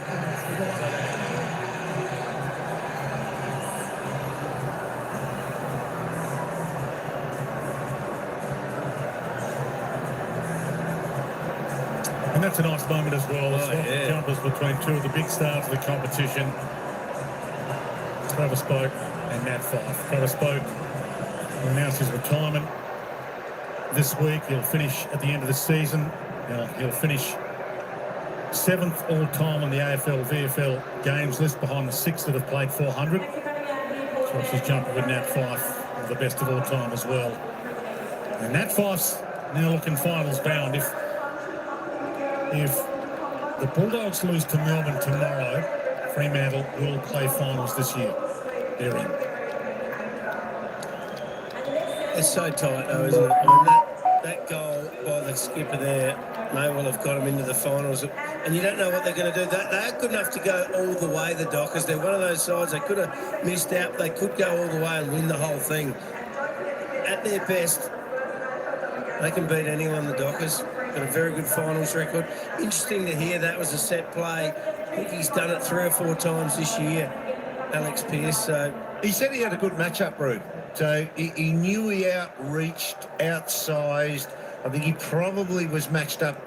You called it that he'd gone to full forward Rosie. So if it was Rosie was his matchup, he got... Jeepers, he's probably got 15 centimetres in height on him, and multiply that then with the reach above the head. Rosie couldn't jump either. He was cramping. Yeah. It was Rosie. Rosie was side by side with him when he leapt for that. He's an impressive young man, isn't he? He speaks so well. He was gracious in winning. And for a backman who gets rare shots at goal, he just went back and slotted it. Yeah. Hasn't missed a shot this year. So he's a confident goal kick as well. 4 straight for the year. 9-5 career. His teammates are saying, you lead us off, and he's a bit humble. Oh, maybe all right. 6-point win to Fremantle. They're in the top 4. All right. There we go. Freo, way to go. Freo. What a comeback. What a comeback from an 8-point deficit at three-quarter time. Dockers come out victors 13-14, 92, 13-8, 86. Port Adelaide Dockers. 4 goals, 2 in that final term. Port Adelaide, 2 goals. I tell you what, the Dockers, they certainly lifted in that final term. They certainly knew finals were on the line, and that's exactly what they did. That was a good, strong effort by the Dockers. I tell you what, Alex Pearce, that mark coming across the pack reminded you a little bit of Leo Barry in the grand final for Sydney. That's that mark. So I think that mark will be shown for a fair while in the Freo camp. Pearce's mark, that was just fantastic. And of course, slotting the goal. He had to slot the goal. He could have slotted the point, put the Dockers in front by a point, but that would have opened the game up for Port Adelaide to come back and draw the game. But that was the sealer. Absolutely fantastic. A little bit scary in the final, in the final 25 seconds where the ball went down to the Port Adelaide forward line. Hoo-wee, Hattie G. I hope you got some hair left after that game. You're not a GK. That game was nerve-wracking. It certainly was a nerve-wracking game, folks. But I tell you what, Carl, that's the type of game we love. Fantastic, tight, ring-a-ding-ding game. A cracking game. Fremantle, the new Collingwood. Oh, they could be. They certainly did well in that final quarter. I tell you what, Pearce was good. But I tell you what, Nat Fyfe actually did pretty good when he come onto the ground in that last quarter. Nat Fyfe actually wasn't too bad. Caleb Sarong stood up as well. He had a fantastic final quarter. Caleb Sarong, as did the Dockers. Look, the Dockers just lifted their pressure in that final term. As I said, they knew what was on the line. They knew what they were playing for, and they knew it was a season-defining game. This one, right here, right now, for 2025 season, they got the job done. Absolutely. You love to see your side do that. No, they're a good side. Hey, let's just have a look at the goal scorers, leading stats, and then we'll have a look at the AFL ladder, and we'll see where the Dockers sitting. Paddy Voss, the prancing pony, ended up on top with 3 goals there for the Dockers. Josh Tracy with 2. I tell you what, Paddy Voss, he's a character. You got to love the way he just struts around. He's fantastic. Murphy Reid also got a couple there for the Dockers. Frederick got a couple. Shai Bolton got a couple. Caleb Sarong chimed in with one with Alex Pearce, the sealer, the winning goal sealer for the Dockers. Connor Rose for Port Adelaide. Willie Rioli, Jed McEntee, Lucases and Georgiani's all got 2 for Port Adelaide. Joey Richards ended up with a single with Joe Berry, Alia. Hey, disposal getters. Who was it? Zach Butters. Well, Zach Butters ended up being on top of the count with 29 from Port Adelaide, 5 clearances. Caleb Sarong, fantastic game from him. Instrumental in that final term there for the Dockers, 28. Kicking 1 goal, 1. He had 15 kicks, 13 handballs, 7 clearances. As I said, fantastic. Jager O'Meara was good. Without that, he had 26 with Neil Aramis, also 26. Ollie Wines had a good game there for Port Adelaide, 25, 6 clearances. Luke Jackson did his role. Andy Brayshaw, both on 23. Travie Boak there for Port Adelaide, 22 with Alir as we just roll on. Shai Bolton didn't add to his goal tally after quarter time. He ended up with 2 goals, 2 off his 19 touches, 3 clearances. A reasonably good game for Shai Bolton. Certainly got Freo kick-started in the beginning. Michael Frederick also reasonably good there with 17 touches, 2 goals, 2 for him as well. There we go. Who else have we got there for you? Murphy Reid. I didn't mind the way he played this evening. 14 touches, 2 goals for him as well. Georgiades ended up with 12 disposals. I thought he was well held there in defence by Freo. 2 goals, 1 for him. As I said, the prancing pony, after not having a touch in the opening term, ended up with 10 touches, 7 kicks, 3 straight goals down there. Willie Riol a little bit quiet down there with 8 touches. Still kicking 2 goals. Nat Fife, I did like what he did out there for Freo. I think he made a couple of good plays there. An experienced head on his shoulders up into the centre. I'll tell you what, super valuable was Nat Fife coming on as the sub. All right, let's just have a look at the team stats. Port Adelaide was +8 overall in disposals. Inside 50s, Freo got on top there. Let me just have a look at the scoring shots. It was 21 scoring shots to 27. Port Adelaide inside 46. Freo, great sign for Freo. More inside 54 right there. And, of course, efficiency inside 50, that's good numbers. Well above their season average, Freo at 57. And their disposal efficiency, very sleek out there at 75%. Tell you what, Freo did a good job. 12 free kicks. The home team, Port Adelaide, 28 free kicks to 12. Holy moly. Talk about discrepancy in free kick. Well, that's the way the umpires see it sometimes. I don't know. Who are the umpires going for in this game? Port Adelaide, with Ken Hinkley's third last game as coach of Port Adelaide. What are they going for Freo? Try and get them into the finals. It's a hard decision, but that's the count. 28-12 on the free kick counter.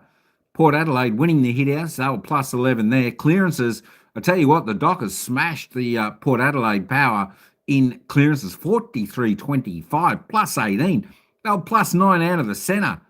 That's excellent. Freo, season average only 12, 19 centre clearances. Did well, though, +9 also around the ground stoppages, 25-15. But that's impressive out of the centre, +9. Contested possessions, really good contested game from both sides. Only 3 the difference there. Dockers winning the contested ball by 3. Uncontested, all tied up. Turnovers pretty tight as well. Just having a look at the marks there. Port Adelaide were +22, but important marks, 11 marks for both sides inside forward 50. So they both had chances, hit the targets well in there. Of course, that's pretty much, it's 0.8 under Port's average, but for Freo, they're about 10% above their season average, which is fantastic. Contested marks, 13-11, both teams marking the ball well. Looking at the tackle count now, Port Adelaide lifted their tackles up to 52, 10 tackles inside 50 for Port Adelaide. Dockers, well, this is one area where the Dockers, I feel, they need to improve on. They need to, put pressure on for 4 quarters, not just parts of the game. 37 tackles, that's not enough. They need to work on this in the final couple of games of the home and away season. 7 tackles inside 50. They need to work on these departments prior to going into the finals, because as we all know, folks, the finals are a whole different kettle of fish. That is super duper pressure. But if we have a look at the ladder, this is the ladder for all you Freo fans out there. Freo sitting top 4. Top 4 Freo. Well done. There we go. Sitting on 60 points. You can say Freo are top 4, but Freo, they're pretty much equal top on the ladder. 60 points. Adelaide, Geelong, Collingwood, Fremantle, all on 60 points. Is it possible Freo will end up on top of the ladder at the end of the year? Can Adelaide lose tomorrow? Can Freo win all games? That's the way it is. But I think for the main thing for Freo is they just try to keep winning games, stay in the top 4, because whoever sticks in the top 4, I tell you what, it's going to be a tough game to play. But at least you do get the second chance, and I think that's very important. I think if you lose the first round in the top 4, I think then you'll get your double chance, and then you'll get your home final. So that's vitally important for Freo, that they can stick in that top 4. Look, I know it's going to be pretty tough there for Freo, folks. I know that. We all expect that, because next week's games, Port Adelaide, let's just start off. Port Adelaide are going to play at Marvel Stadium at Carlton on Saturday. But the big game, this is just a huge game. Fremantle sitting 4th, Brisbane sitting 5th. Freo play Brisbane at home. Tell you what, for mine, this is a game I like Fremantle. I think Fremantle can definitely win this game. Freo showed great spirit, great fight today. And, of course, Sydney winning today, beating Brisbane. It gives Fremantle good hope. Of course, Lachie Neale was out for Brisbane Lions. So I tell you what, Freo, you've got your chance again. You have your chance again to be top four. Just looking at the last game of the season for Freo, of course, they've got the Western Bulldogs. That's going to be a mighty tough game at Marvel Stadium. So we are definitely looking to put a win in the book for Fremantle next week against the Brisbane Lions. That is their test. If they can win that, that's what they need to do. That is what they need to do. They're definitely a chance to cement themselves in the top four for Freo. I tell you what, Friday night, just let me double check that. Let me double check. Oh my gosh, where is it? Oh no, next week, yeah, Friday night football. Next Friday night, we'll certainly be covering this game, Fremantle and the Brisbane Lions. That's 8:20 p.m. Melbourne time. That's Melbourne time. I think that's 6:20 p.m.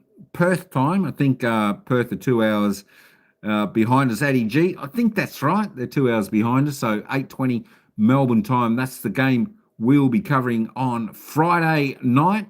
Of course, that is the first game of round 23.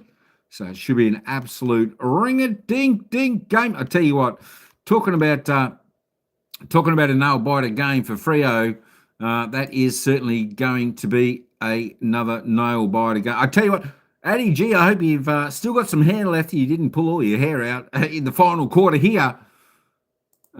Because for the simple fact is you'll need a little bit of hair for next week to pull out again when you play the Brisbane Lions. It's going to be a fantastic game. We've got, I think we've got 3 good games coming up next week. So don't forget, there still are more games being played tomorrow, of course. Just looking at back to that ladder for the Freo supporters sitting fourth. It's not going to affect you with the GWS Giants are playing North Melbourne tomorrow. I think all Freo fans will be following this game with great interest.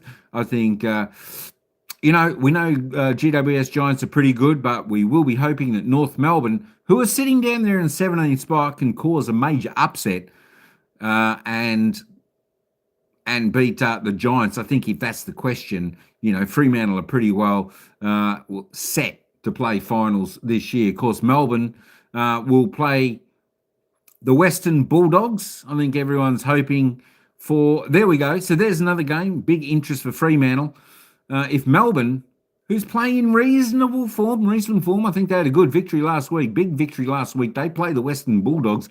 If Melbourne win tomorrow and beat the Western Bulldogs, Fremantle are guaranteed finals. Freo, if Melbourne can beat the Western Bulldogs tomorrow. And, of course, the final game to round out, we're playing top versus bottom, Adelaide versus the West Coast Eagles. I think you're going to be looking at a minimum 100-point win to Adelaide tomorrow. So there we go. We've got a couple of games there that are real interest to the Fremantle supporters there. Of course, for the Brisbane, Gold Coast, Hawthorn as well. It's probably more likely that Melbourne can get the job done over the Western Bulldogs than North Melbourne getting the job done over the Giants. But I think that's the big interest game for Freo fans out there tomorrow. Can Melbourne topple the Western Bulldogs, cause a major upset? If that happens, Freo, you're in the finals. That's guaranteed. That's in the bank. That's in the bag. Tell you what, that's good as cash in your hand. Freo finals, fantastic. Freo finals, fantastic. There we go. Talk about flag mantle. Should be fantastic football next week. As I said, we've got a couple of ring-a-ding-ding games coming up next week. Friday night kicks it all off. The Dockers and Brisbane Lions at Optus Stadium. I think that is over there in Perth. So we'll be really looking forward to that one, folks. We'll be looking forward to that one. Whew. There we go. There's a little bit of a spill. Hey, thanks, Eddie, for coming in. Yeah, happy Freo supporter. Thanks, United GK. Good stuff. Sheila May. Hey, Chia, the famous one. Shouty. Thanks so much. Stephen. Thanks, Squire. Carl. Good to see you. Pathik Shah said hi earlier on. Peter was in the house. Peter Barber. Of course, Tine was in the house. And, of course, we saw Ryan back in the house there earlier. ZL was there. Tell you what, we had a few in there today, which is all good. Talking about the footy, I Show White was in there. Good stuff. No, I'm not a Port supporter. Oh, someone said they were a Port supporter. Oh, I thought they were going to win. This is for Boak. So this must be Boak's last game or last season. I think he must be retiring. Looking back in the chat, someone was saying that. There we go. Hey, we did have the poll. We got the poll right today. 60%, well done, folks. 60% went for Fremantle today to win this game. And tell you what, it all come down here. The Alex Pearce mark at the 28 minute and 47-second mark of the final term. Whew, I tell you what, counting down the minutes, and you are spot on. You are spot on. The last 4 minutes of a game when it's so tight, it feels like an eternity, and especially when you are in front by, say you're in front by a point or a couple of points, it feels like an eternity because you just want to hang on. But when you trail by those couple of points like the Dockers did there, it's just like you want the game, the clock to just continue ticking over until you get that miraculous goal. And that's exactly what Alice Pearce did from Caleb Sarong's kick in, slotted it through the goals. That was the match winner. That was the sealer.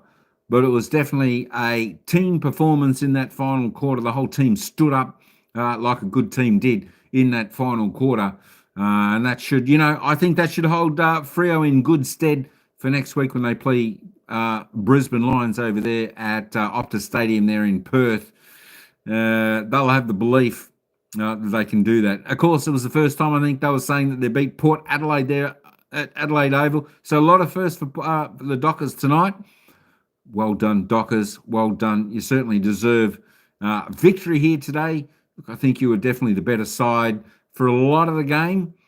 Port Adelaide sort of tore you up a little bit in that middle section, but I think, as Pearce said, they took the foot off the pedal a little bit, but they certainly put it back down when it mattered, when the time counted, when they had to accelerate their game up, and they certainly did that. It's absolutely fantastic, ripping game. All right, folks, hey, that's all I've got for this one around. As I said, I'm not sure if I'll be covering any footy tomorrow. I think I've got to pop on out for a bit. If I'm home, I'll certainly cover some. But as I said, I'm not 100% sure. You just never know. You just never know. If I'm on, I'm home. It's as simple as that, folks. But if not, I'll certainly see everyone Friday night. Big match, Fremantle taking on the Brisbane Lions. Whew, I tell you what, that is a game we're looking forward to. All right, folks, that's all I've got for this one. Thanks all for coming in, sticking around for the coverage in this ring-a-ding-ding game that we had on between the Dockers and Port Adelaide, where the Dockers were just too strong. Winners by one straight kick. It was Alex Pearce's kick through the goals. All right, folks, until next Friday night, ciao for now. And we'll see you at the next game.